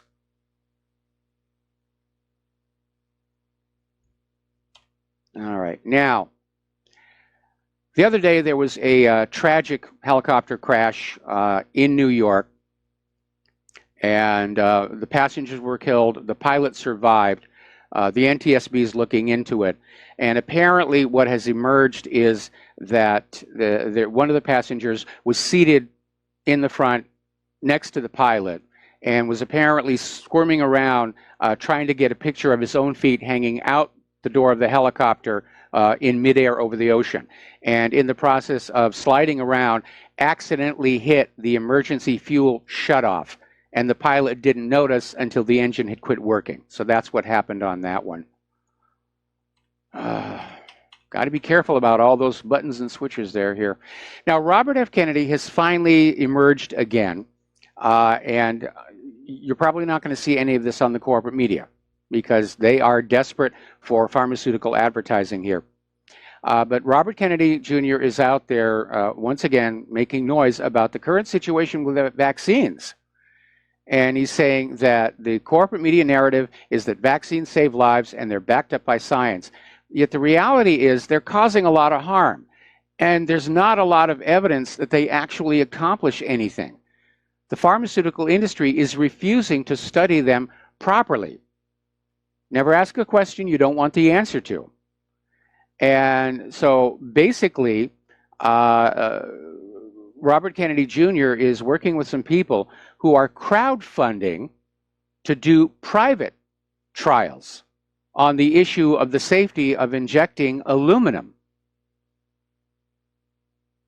It's going to take over $600,000 to perform the trials, but at least he's trying to do something about that. We've talked about fracking before and how bad those chemicals are for you. And according to this story in Natural News, there is now evidence that surfaced that the fracking chemicals basically contribute to breast cancer by causing uncontrolled cell division, which is basically what a cancer is. And for some reason, these chemicals do have an affinity for breast tissue over others, although they can cause cancer in other places. That's nasty stuff they put down there. If they wanted to frack, they should have just used drinking water, but instead they have this toxic mix of chemicals that erode the rocks. They mix in toxic waste that can't be dumped anywhere else. Some of it's even radioactive. They pump it deep into the earth and just say, trust us, it'll never come back to the surface. And of course it has. The methane is bubbling up through bodies of water, removing the oxygen and killing the fish. There are houses in fracking zones where if you turn on the tap water, you can literally light the water on fire with a lighter because of all the methane that's bubbling up in it. And of course, those fracking chemicals are very, very dangerous and toxic. And once they're down there in the ground, it's virtually impossible to get them out. You would have to literally dig down with a case on all the way that drill bit went. And we're talking thousands and thousands of these wells. I don't know if you're a fan of Oak Island, the Oak Island series, but that kind of drilling technique, just a big metal case on, you rock it on down, and you dig the dirt out. That's what you would have to do. They've created a real mess. In its own way, it is as bad and long-lasting as what happened in Fukushima. And that's not even to talk about the fact of all the earthquakes that have started happening in fracking zones that didn't have a previous history of seismic events. So it's getting ugly out there. All of these horrible decisions, short-term profits, short-term gain, long-term, hey, not my problem. We're seeing that throughout all of our corporations. We're seeing that throughout the government, which should, if it was functioning properly, be keeping an eye on some of these problems, like what was going on at the Deepwater Horizon or fracking. But when government aligns with corporate interest against the general population, you have descended into fascism, and that's where we are right now. We're going to take another break for commercials, and we'll be back after these few words. Aloha America, welcome back to the show, and I'm looking at this interesting article out of Government Slaves, and apparently 2 police officers have been indicted by a federal grand jury after they were caught illegally selling more than 100 firearms that the department deemed unsafe for the public and trying to use their badges to try and cover up what was going on. The sales took place between 2015 and 2017. Several of the buyers were convicted felons. And so it was Detective Carlos Miguel Fernandez and Officer Edward Yasushiro Arao were charged with the combined 5 felony counts that included engaging in the business of dealing in firearms without a license and then lying about it. So, yeah, if you want to talk about gun control, let's start with the government. Alrighty, let's get on to human-caused global warming. Insert ominous music here. And somebody just wrote on in, I need to post the picture of Gabriel Gifford with an AR-15. I will later. By the way, getting on back to the gun issue, it turns out, remember the March for Lives was a 501c4, which said the donors don't have to be revealed, but somebody leaked on out that much of the money came from the Gifford Foundation. So that's this is very organized, very well funded. This is not a genuine grassroots expression by young people. They're getting to travel, they're getting trips to Washington, D.C., they're getting on TV. It's easy to get people to say what you want them to say on TV. We see corporate media doing it all the time here. So, getting on back, apparently a couple of weeks ago, a NASCAR race had to be postponed because of snow. And the race in Martinsville, Virginia, basically had to be put on off. Qualifying for the previous year's race was rained out. And NASCAR officials said the race was postponed because the snowplows and emergency and utility vehicles were needed elsewhere in the area. A lot of communities got caught off guard. They bought into this global warming and started saying, well, we don't need to keep as many snowplows. We don't need to stockpile as much of the road grit. And they get slammed with a heavy winter, and they're just not prepared to deal with it. Now, adding more insanity to the debate, you have to just be amazed at the list of all the things being blamed on global warming. And now there is this Stephen Goetz, who's professor of agricultural and regional economics at Pennsylvania State University, saying that global warming could make the opioid crisis worse.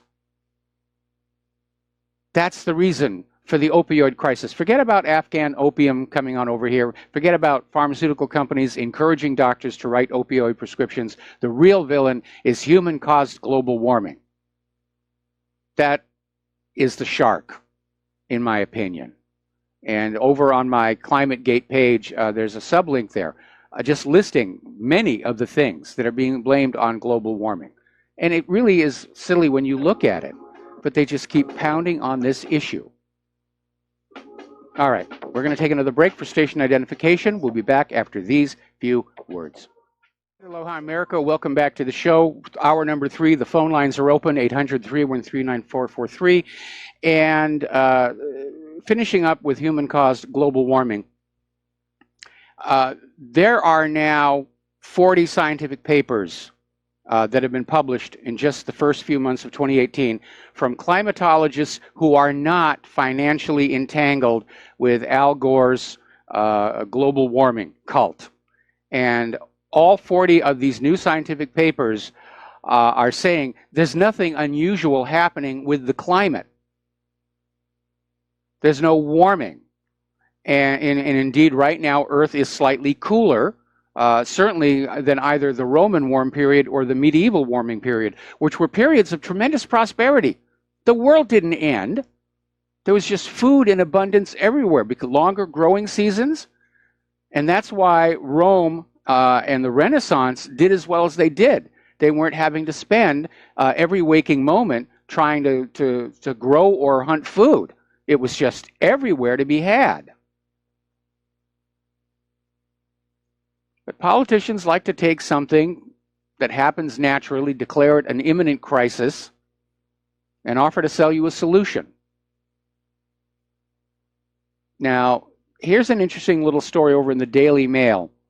As you know, Leonardo DiCaprio is very much on board the global warming bandwagon, and he's going around the world lecturing all over the place. And a lot of people have pointed out the hypocrisy of his using private jets to get around the world. But Felicity Huffman is out there defending him, saying, who cares? He's doing great work. And there was a Michael Crichton book called State of Fear. And he called it early on that all this environmentalism was just another scam. And he was talking about, and he came under furious attack from the global warming cult, and to the point where he'd given a lecture about how badly the Yellowstone National Park was damaged by well-meaning environmentalists. No evil corporations, but well-meaning environmentalists who just didn't understand what they were doing, and they caused huge amounts of damage. And it's a lecture that he used to give out there, and it was on his personal website, but it's since been taken down. So let's talk about computers. Let's talk about Cambridge Analytica. Apparently their headquarters have now been raided by police and all kinds of documents seized. And basically, the company and its top executives are now under fire for violations of U.S. election laws. And government watchdog group Common Cause Monday filed a pair of legal complaints with the Federal Election Commission and the Department of Justice, accusing Cambridge Analytica and its parent company SCL Group Limited, CEO Alexander Nix, SCL co-founder Nigel Oakes, data scientist Alexander Taylor, and former employee turned whistleblower Christopher Wiley of violating federal election laws that prohibit foreigners from participating directly or indirectly in the decision-making process of U.S. political campaigns. So these defendants are all non-U.S. citizens. And they're still trying to put the focus on Donald Trump. The Trump campaign paid Cambridge Analytica nearly $6 million for services during the 2016 election cycle. But so did the Democrats. And that's the parts that's missing. When Obama was harvesting data, everybody said, oh, what a clever boy. And now they're trying to take what Facebook and Cambridge Analytica did and use it as just another brush to tar Donald Trump with, ignoring that the Democrats were using the same services. Now, Mark Zuckerberg is out there placing full-page ads in all the world's newspaper, basically saying, we're sorry, it won't happen again. Well, you know, fool me once, shame on you. Fool me twice, shame on me. Because interestingly enough, there's a video of a much younger Zuckerberg in an interview insisting that all of the data posted on Facebook belongs to the poster and that Facebook doesn't do anything with it, that it's all private, that the only people who can see your Facebook page are you and those people that you have allowed access to your Facebook page. Now, Facebook, apparently, people are starting to look at the data that has been harvested by Facebook. And Facebook somehow is able to log all your phone calls and texts. Now, Facebook claimed the function has always been an opt-in. You have to actually click on an option. But apparently, it was being done to pretty much everybody. One user, Dylan McKay, reported that from October 2016 to July 2017, his logs contained the data of every mobile call he's made, including time and duration, and data about every text message I've received or sent. How does Facebook get your phone calls? Now, Facebook users are trying to delete their profiles and archive their data and take a look at what's going on. The problem is, Facebook has pulled the plug on that because I went over to my Facebook page. You're supposed to be able to go into general settings, and down at the bottom, there's an option to download your data.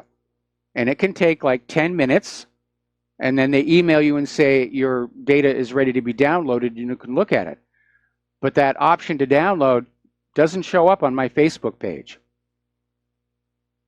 So Facebook may have just been hit with a run of these, and they decided just, you know, it's none of your business what data we took from you. We're going to do a shout out now to our on-air affiliates who are just now rejoining our network. Now, Facebook stock has plunged because there's now a Federal Trade Commission probe, and the news that it is recording users' call logs. Don't even know how they get that. Now, the whole stock market took a real shock today. They were doing great till about midday, and then it fell off a cliff. The Dow closed 300-something down. Now, Sonos is pulling all of its advertising from Facebook effective immediately. And that includes Instagram. A lot of people are trying to distance themselves because what Facebook did, it's not just a violation of several laws. It's a betrayal of trust. And if there's one good thing to come out of this, it is a wake-up call to people that once you put something on the internet, it's fair game for everybody. Whether you're posting it on social media, you're storing it in the cloud, you have absolutely no guarantees that your data is going to be kept private or protected. Facebook just proved that to us all. They can get on out there and say, oh yes, your data is private, it's protected. You can say that with the cloud. I remember when there was a big stink where one of the earlier clouds, people were using it to archive their favorite MP3s. And they were promised that all these files were being encrypted with a personal key that only the end user had. Then it turned out that the encryption was a complete bluff because the cloud company, in order to save disk space, would upload one MP3, and then everybody else who tried to upload the same MP3 simply got a pointer back to that first one, a link. So they had to know what was inside the content being uploaded in order to be able to do that.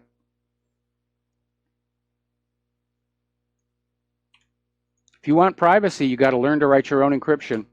Anything that's bought off the shelf or online,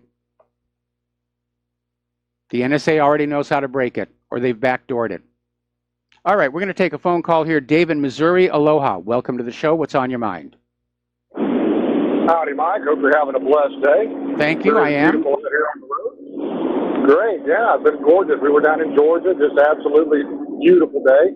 I've got a couple of things I wanted to talk about, and you and I had discussed this before. It seems like they'll bring in a Republican to do what the Democrats can't do, bring in a Democrat to do what the Republicans couldn't do. Case in point is Bill Clinton with NAFTA and GATT, WTO. Republican would have been called a fascist. Or Obamacare. Had a Republican ever said you have to do business with for-profit private insurance companies, they'd be called fascists, run off the stage. So it makes me wonder, if we heard Hillary say what Trump said, well, let's just ban them all and then work out the legalities. How loudly would we all be screaming? So in a sense, it almost makes me worry that maybe we are put up for this gun grab from a Republican because a Democrat could never pull it off. Just a thought. I certainly hope that's not the case, but the more I observe this man, the less I'm sure I even know who he is or what he's about. And that was one of the most stunning comments I've ever heard an American president make. And had it come from a Democrat, the right would have been all over the place. I mean, it would have just went out of their mind. As it is, it kind of got a lot less publicity than it should have. So I just wonder if that's not the trick they're up to this time. What do you think? Well, we know that obviously the health insurance industries wrote the original Obamacare, and they still want it to be somehow enforced because they made a huge amount of money off of it. Sky-high premiums, sky-high deductibles. They were just raking in the dough. The health insurance lobbyists basically wrote the Affordable Care Act, and Obama sold it to us all with all of these lies about if you like your current plan, you can keep your current plan. And that turned out to simply not be the truth. Then they botched it with that website. It was a cash grab. It was a giveaway by President Obama, taking from the American people and giving to the health insurance industry, who in turn were donating heavily to Democratic candidates.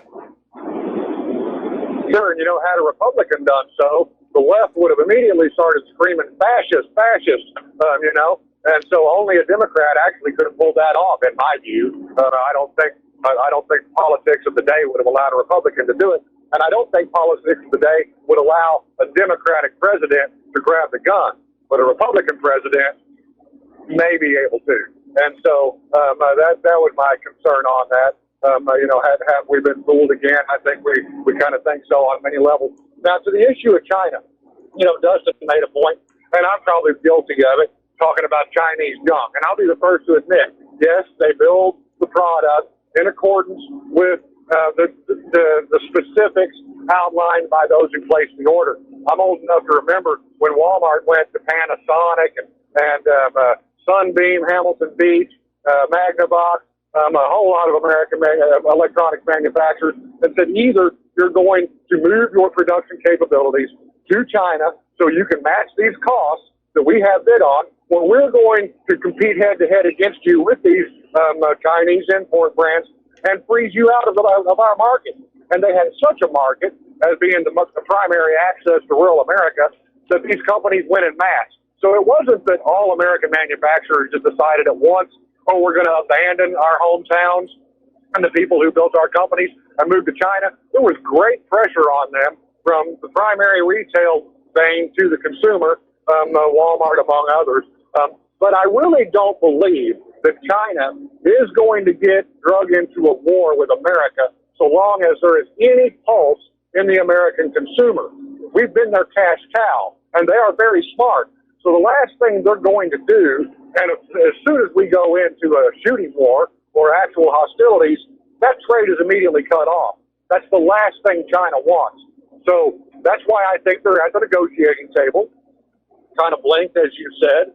As long as there's a pulse and a dollar still circulating, they're not going to get drug into war. Whereas this whole thing with Russia, there's no reason to go to war except for the military-industrial complex and whatever sick power game that the leftists have in their heads. And then one last thing about guns. Mike, you know as well as I do, this isn't about AR-15s. It's about your 9mm, about your 45, your 320, your 22, your semi-automatic pistol. Tens of millions more of those than there are AR-15s. But they have to get their foot in the door somewhere. And, I'll just finish it with this.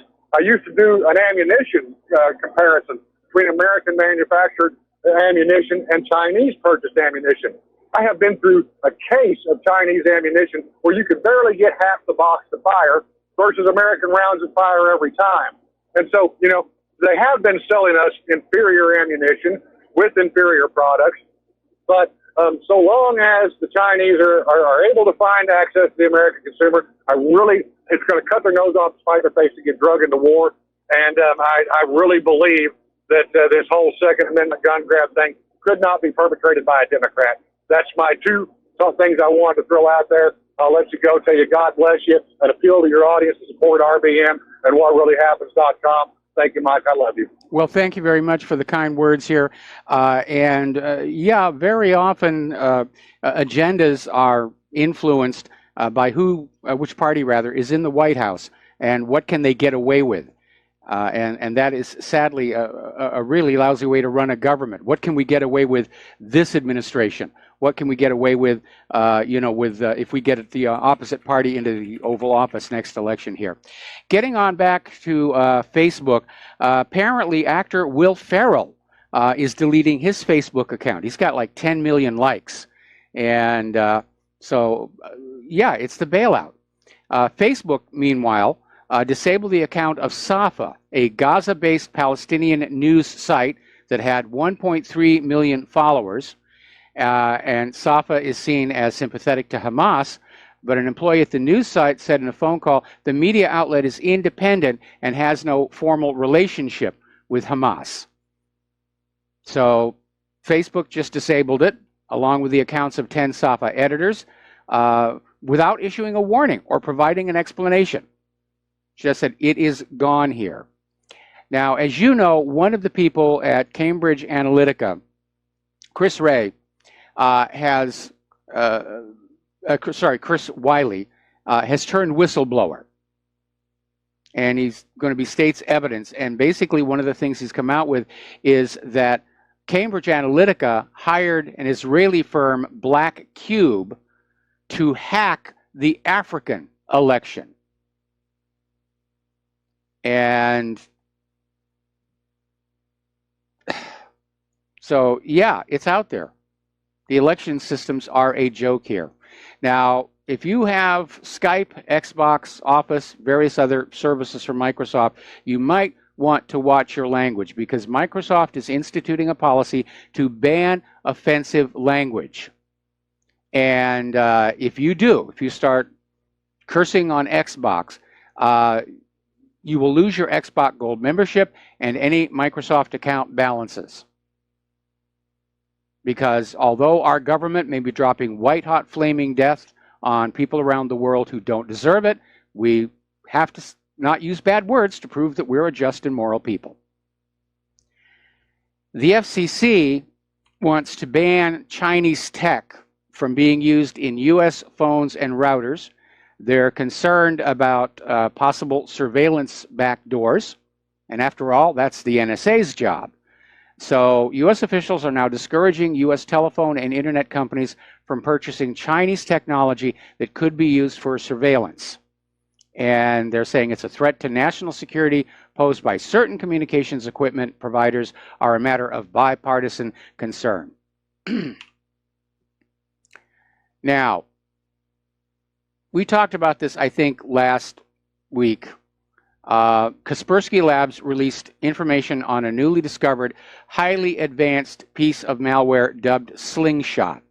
And the malware targeted Latvian-made internet routers popular in the Middle East, Africa, and Southeast Asia. Kaspersky's reports revealed the malware had been active since at least 2012 and speculated it was government-made, owing to the sophistication and its use of novel techniques rarely seen elsewhere. As a matter of fact, there was another story that came on out and said that, yeah, this is a U.S. Invention deployed by the Pentagon without any concern whatsoever for what's going on in these other countries. Remember the Cloud Act that was part of the omnibus spending bill?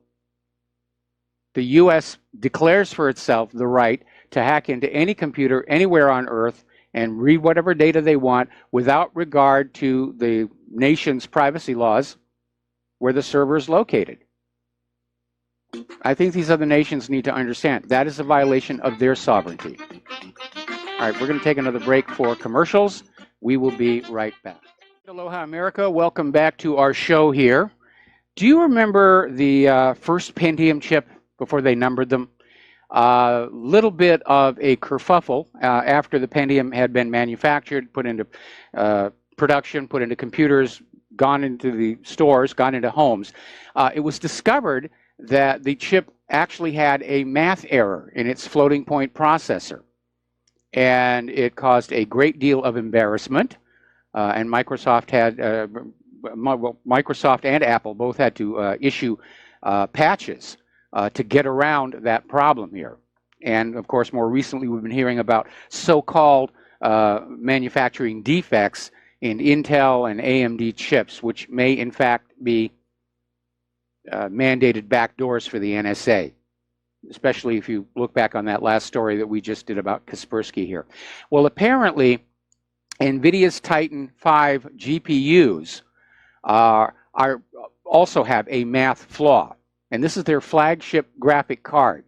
And people are finding these graphic processors are very fast, much faster than the CPU in your computer. And so they use them for a lot of other tasks besides graphics. They use them for scientific simulations. And they're discovering that they're not getting accurate answers. And for certain recursive calculations, the error can actually build up over time until it becomes significant. And apparently one engineer told the Register when he tried to run identical simulations of an interaction between a protein and enzyme on the Titan V cards, the results varied. After repeated tests on 4 of the top-of-the-line GPUs, he found 2 gave numerical errors about 10% of the time. And these tests should produce the same output values time and time and time again. And raises the possibility, do earlier generations of NVIDIA hardware, rather, they're saying on previous generations of NVIDIA hardware, that generally was the case. Apparently, this is a new problem that has just emerged with the Titan V. Now, interestingly enough, this is an article out of NextGov. Policymakers are now starting to figure out what government is going to do when real artificial intelligence starts to come along. The name gets thrown around a bit, and there are some very intelligent software out there.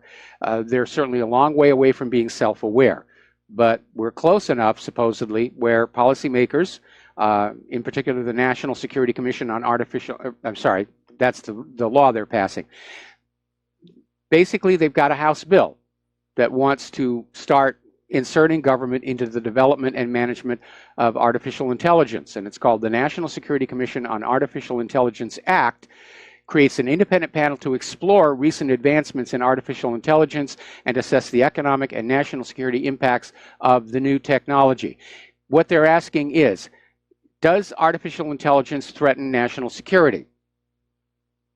Well, it all depends on the use that it's put to. Maybe they've been reading too much William Gibson, and they're worried about an AI breaking free and just saying, well, I'm going to run the planet now, which you cannot rule out that possibility. But there are always safeguards you can put on in if you put the safeguards in and you stay on top of them. But right now, we're seeing computer systems, even artificially intelligent ones, being tasked to very narrow context, very narrow tasks, in particular on Wall Street, with all the high-speed computer trading systems going on. And these systems don't think about anything except buying and selling. That's all. And so I rather suspect that we will never actually see an artificial intelligent machine that's self-aware, that's just allowed to sort of think about anything it wants. It will be given a job of some kind. And so whether it's a threat or not depends on what that job actually is. I think the real danger with all of this computerization is it breaking out of our control, much as the way the economy is not really under human control anymore. They can push and shove and massage a little bit. You've got the plunge protection team, but day-to-day economics, it's all computerized.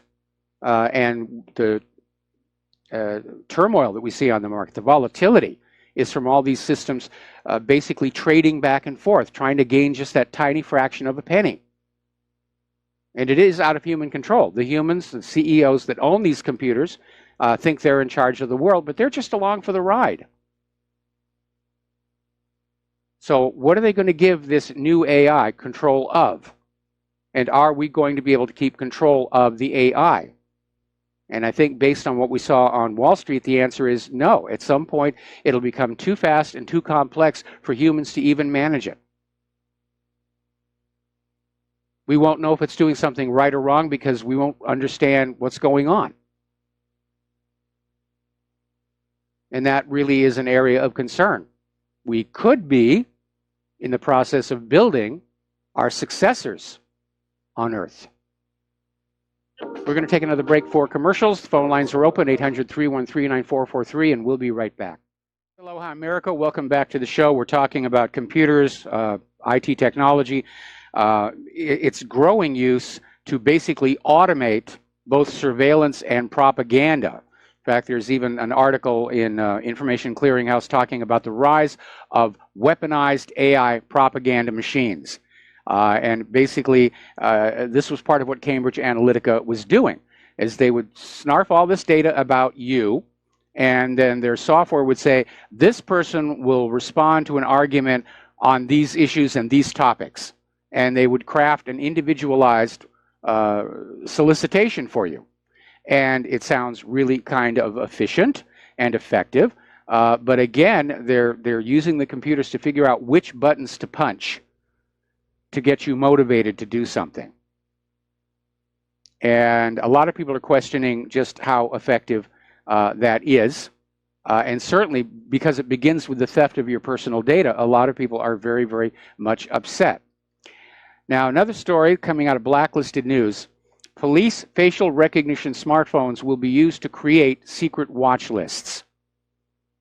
So apparently they're working the bugs out of facial recognition, and they're creating these secret watch lists, a company called DataWorks Plus. They've got a portable facial and fingerprint biometric scanner for law enforcement. And apparently the facial recognition part of it can work from a distance. And so they're going to carry these things around, and they're going to be able to ID people instantly, hopefully. There's still a lot of false positive problems with these systems, but they're moving ahead with it. A lot of people worried about the surveillance state and saying, is it coming? Is it all, will it never happen? It's actually already happening. And we're bringing it into our homes, or I'm not, but you are. It's that Internet of Things. It basically puts the status of all of your internet-connected devices online and available to be scanned, so that somebody can come on in and say, see, when you're watching TV, are you using too much electricity, which is how they try and identify people growing marijuana in their basement.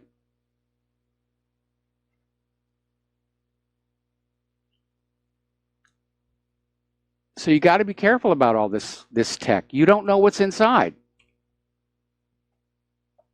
And maybe I'm just being an old fogey, because I grew up when computers were fun. Apple II, the VIC-20, I still have that. And you knew what was in them. Nothing was hidden. You could go on in and tinker and look at the operating system, and you knew what was in there. And I had a lot of fun with them. And I did a lot of good work with computers, both at NASA and in the film industry. But these days, it seems like all of our appliances are being turned against us by a government that's absolutely terrified of us. So I don't use Siri on my iPhone. We don't have one of those voice assistants in the house. And I am not inclined to have any Internet of Things anything, because it's, to my mind, completely untrustworthy. It's more risk than gain. Now, Walmart has started testing of shelf-scanning robots in California that can check entire aisles in just 90 seconds. This is considerably faster than a human can do it. And basically what the robot does is it scans the shelf to see what products have been sold, where there are spaces and gaps. That data goes back to the stockroom, who then basically come on out with a cart to restock the shelf. And I'm pretty sure they're working on a robot to do that as well.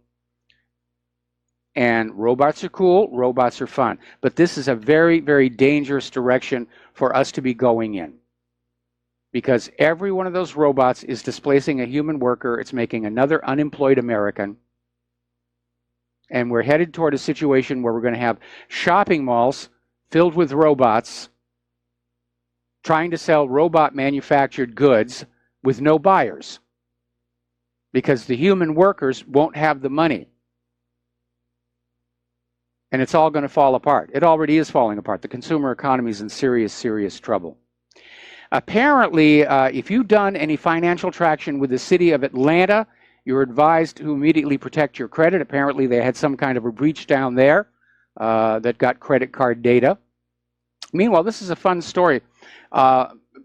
Apparently, researchers noticed that malware infections dropped 17% in the U.S. In the middle of February. And they finally figured out what was going on was that Christians were giving up online porn for Lent. And as a result, because those online porn places are havens for malware, they're not putting that stuff up there just for free to be good people. But apparently this triggered a noticeable drop in online malware.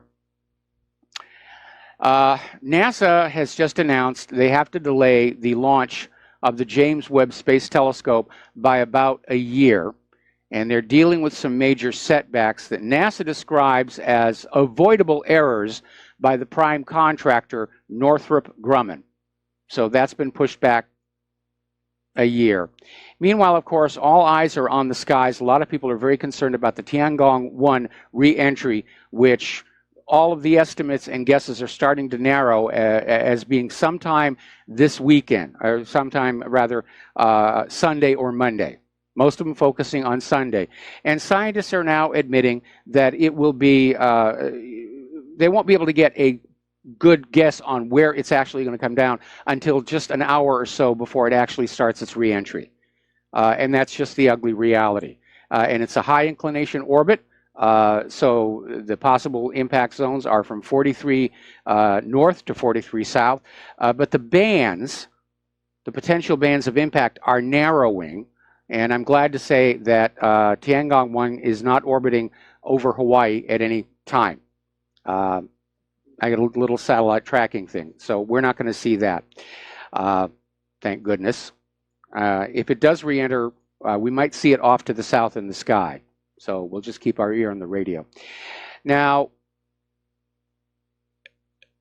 there's an article, and it's talking about how CDC's vaccine science is covering up a giant conflict of interest. And that is because the CDC itself purchases and resells vaccines and promotes them. And so they have a conflict of interest that we're supposed to rely on the CDC to tell us that these vaccines are safe. But if they are profiting from them, that's a conflict of interest. Now, the CDC currently spends about $4 billion purchasing vaccines from drug makers every single year. Do you think the CDC is going to be willing to publish data showing vaccines are ineffective and dangerous? They'd be cutting their own throats. You need to remember the CDC is not an agency of the United States government. It is a privately owned company with deep financial ties to the pharmaceutical industry. That's where they get a huge amount of their funding. Now, here's a very ugly story. Over in Zaporizhzhia, Ukraine, they found this warehouse, and it was investigated because it was really kind of smelling, and it was old building, abandoned building, broken glasses, no security. But apparently, some 4 tons of garbage were stored in the warehouse, along with apparently 1.5 tons of biomaterials left after operations, including institutions working with pathogens like tuberculosis. Used medical instruments, equipment containing mercury, and heavy metals were found. Now, nobody knows yet how it got there, but you're supposed to follow certain rules when you dispose of medical waste because of the issues of contamination and danger. And so everybody's trying to find out, was one of the companies that were hired to properly dispose of medical waste just dumping it in this warehouse? That seems the most likely explanation. But apparently the government has now seized the building and they're going to take care of it themselves. That's very dangerous. I mean, tuberculosis is highly contagious. And you got a warehouse with tuberculosis all over the inside. It's really amazing. I remember there was this story, came out of South America, and I forget exactly where it happened. But apparently there'd been a medical practice that had gone out of business, and one of the machines they had in the medical practice was a radiation machine for treating cancer. And they just dumped it in a dumping ground. And some salvagers came around looking to take parts off of it, nuts, bolts, anything that could be reused elsewhere. And they opened up the container of cesium. And they thought that stuff was really cool. It glows in the dark. And they took the cesium home, and the kids were playing with it. They mixed some up with nail polish, nail varnish to put on the nails. One of the worst radiation incidents in history. That actually happened in the early days of radium use, when radium was used for self-illuminating dials for aircraft. And there was this company, and I think it was in Massachusetts, where these women were hired to basically stencil and paint these aircraft instrument dials with this glowing paint. And nobody told them it was dangerous. And so they started using it as nail polish. Shades of Karen Silkwood here. Now then, there is a story here that came out of the Free Thought Project. And apparently there's this lady, Fatou Diouf, who's been braiding hair for her entire life.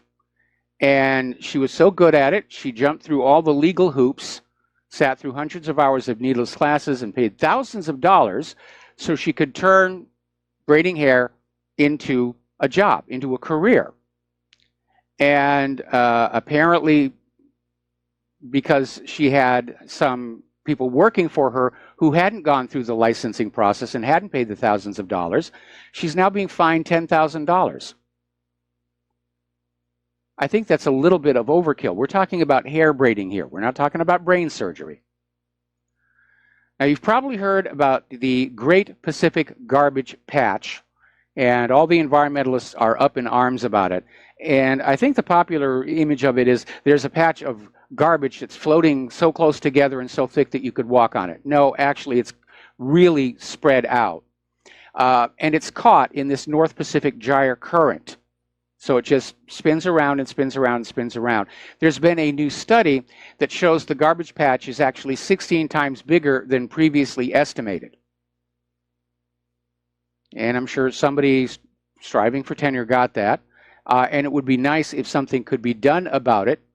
But again, it's one of these messes like fracking or Fukushima. It's easier to get into the mess than to get out of it.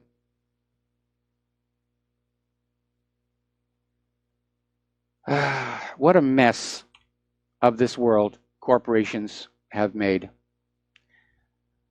Over in Baltimore, they had a rally to protest the Catholic Church cover-up of sexual abuse cases. And apparently the protesters gathered at the Villa Assumpta on North Charles Street at Bologna Avenue in Baltimore County. And the Villa Assumpta is a retirement home, a convent for nuns run by the School Sisters of Notre Dame. Now, back in the 1970s, Sister Eileen Weissman was the principal at the Catholic Community Middle School, formerly the Our Lady of Good Counsel School in Locust Point. And one of the lay teachers under her supervision from 72 to 79 was later convicted, sexual predator John Merzbacher. Now, the protesters claim Merzbacher's tenure was a reign of terror for many of the students, male and female alike, and they insist that Sister Wiseman knew or should have known about his serial sex abuses and other outrageous conduct. Well, we know that many institutions, especially the Catholics, do not want to open up about various transgressions. Claire, in fact, has written a song about those orphanages in Ireland where all the children died. We're going to try and get it recorded real soon. Canada's residence schools that were also run by the church, and all the Native Canadians who died there. These things do happen. It's a very ugly world. And you need to understand that you have to go looking past corporate media, past the propaganda, past the public relations to see what's really going on in the world. And you've got to confront it. It's all of us have a duty to confront bad people and bad things. I'm still very concerned that the Pope does not seem to be carrying through on his promise that he was going to be more transparent about serial sexual abuse in the Catholic Church here. Now, Airmobile has revealed a flying taxi that transforms from car to electric airplane. Now, that's got to be one heck of a battery. And basically, it's the first and only electric vertical takeoff and landing vehicle that also drives on the road. It's called the Aeromobile 5.0, and it could someday eventually be your taxi. I'm rather dubious about that. It sounds like this is going to be extraordinarily expensive, but it's being built in Slovakia, and it has retractable wings that have ducted fans, and then a rear propeller provides the forward thrust. Now, speaking of taxis, apparently Arizona has now banned any further testing of Uber's self-driving cars following that tragic accident involving the pedestrian. I think that was a smart thing to do. And part of the issue certainly was the fact that that roadway was not adequately lit. If you've seen the front view video from that Uber car, you don't see the pedestrian until absolutely the last second when she comes into the headlights. So maybe there needs to be a new developed sensor, like maybe have night vision on the car, so it's able to see by starlight or moonlight and not be dependent on the street lights, which don't always work. Or maybe a thermograph would be a good idea. But I don't think the technology is really developed to the point where I would be willing to risk my life in one. Besides, I enjoy driving. I enjoy driving. I don't want a driverless car. I want to basically go on out and have fun on the roadway. Okay, let's see. Lauren Southern gets a lifetime ban from Great Britain for criticizing Allah. That's just amazing. Let's see. A sociologist has come on out and said that under 10% of the March for Our Lives attendees were actually kids. The rest were over the age of 18. It was a bought and paid for stage show. All right, we're going to take another break for our last commercial, and we'll be back with the last segment of our show after these few words. Aloha, America. Welcome back to our show here, and there's been a little bit of a clarification about how Facebook is getting your text messages and calls. And I missed this because, first of all, I don't use Facebook anymore, and when I do, it's always at my desktop workstation. But apparently they're collecting this information from cell phones that have the Facebook app. And apparently one of the big problems is with the Android system, the lax app permissions basically allow the copying of the call logs. That's how Facebook is getting all this data. So again, once it's out on the net, it's there. And I think Facebook really is a wake-up call for the American people that we are being surveilled. There is no more privacy. They want to know what we're doing, what we're thinking, what we're ready to buy, who we're ready to vote for. And they sell that information all around the world. And I really don't like it. I don't even have a supermarket discount card. I don't want anybody knowing what I'm doing. I don't want marketers calling on in and saying, hey, let's see. I don't want my data sold to telemarketers. I don't think you do either. So we're coming up here on the end of the program, and sometimes this program gets very hard to do, and sometimes I get really, really tired. And it's a very troubling situation. We're looking at all of these flashpoints all over the globe that could lead to a global war. And we're seeing so many of the people in leadership positions like John Bolton who think war is a great thing because they don't have to pay for it and they don't have to fight in it or anybody that they care about. And it just seems like we're being shoved forward into this global conflict. And we all ought to be very concerned. And we ought to stop worrying about whether Trump had consensual sex with a porn star and start really thinking about the things that affect our own lives. This rush to ban all guns, to seize all guns, the rush to war. We're going to see, I think, the Earth go through some dramatic dynamic changes in the very, very near future.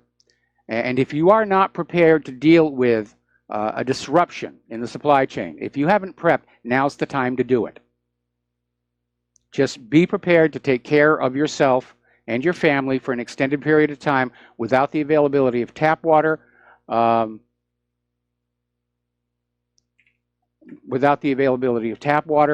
supermarkets, and you have to be ready to do that. So it is rough doing the show. Anyway, I want to finish up by one more time reminding you all that RBN needs your help.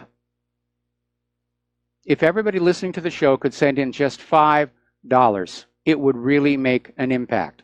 And once again, the address to send a check, money order, or if you prefer anonymity cash, Republic Broadcasting Network, 2251 Double Creek Drive, number 302, Round Rock, Texas, 78664.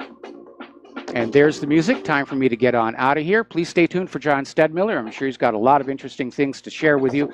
Please take what you learn here and at the website, share them with everybody by email, personal discussion. Stay away from the corporate social media. They're filtering like crazy. We'll be back tomorrow. Aloha, America.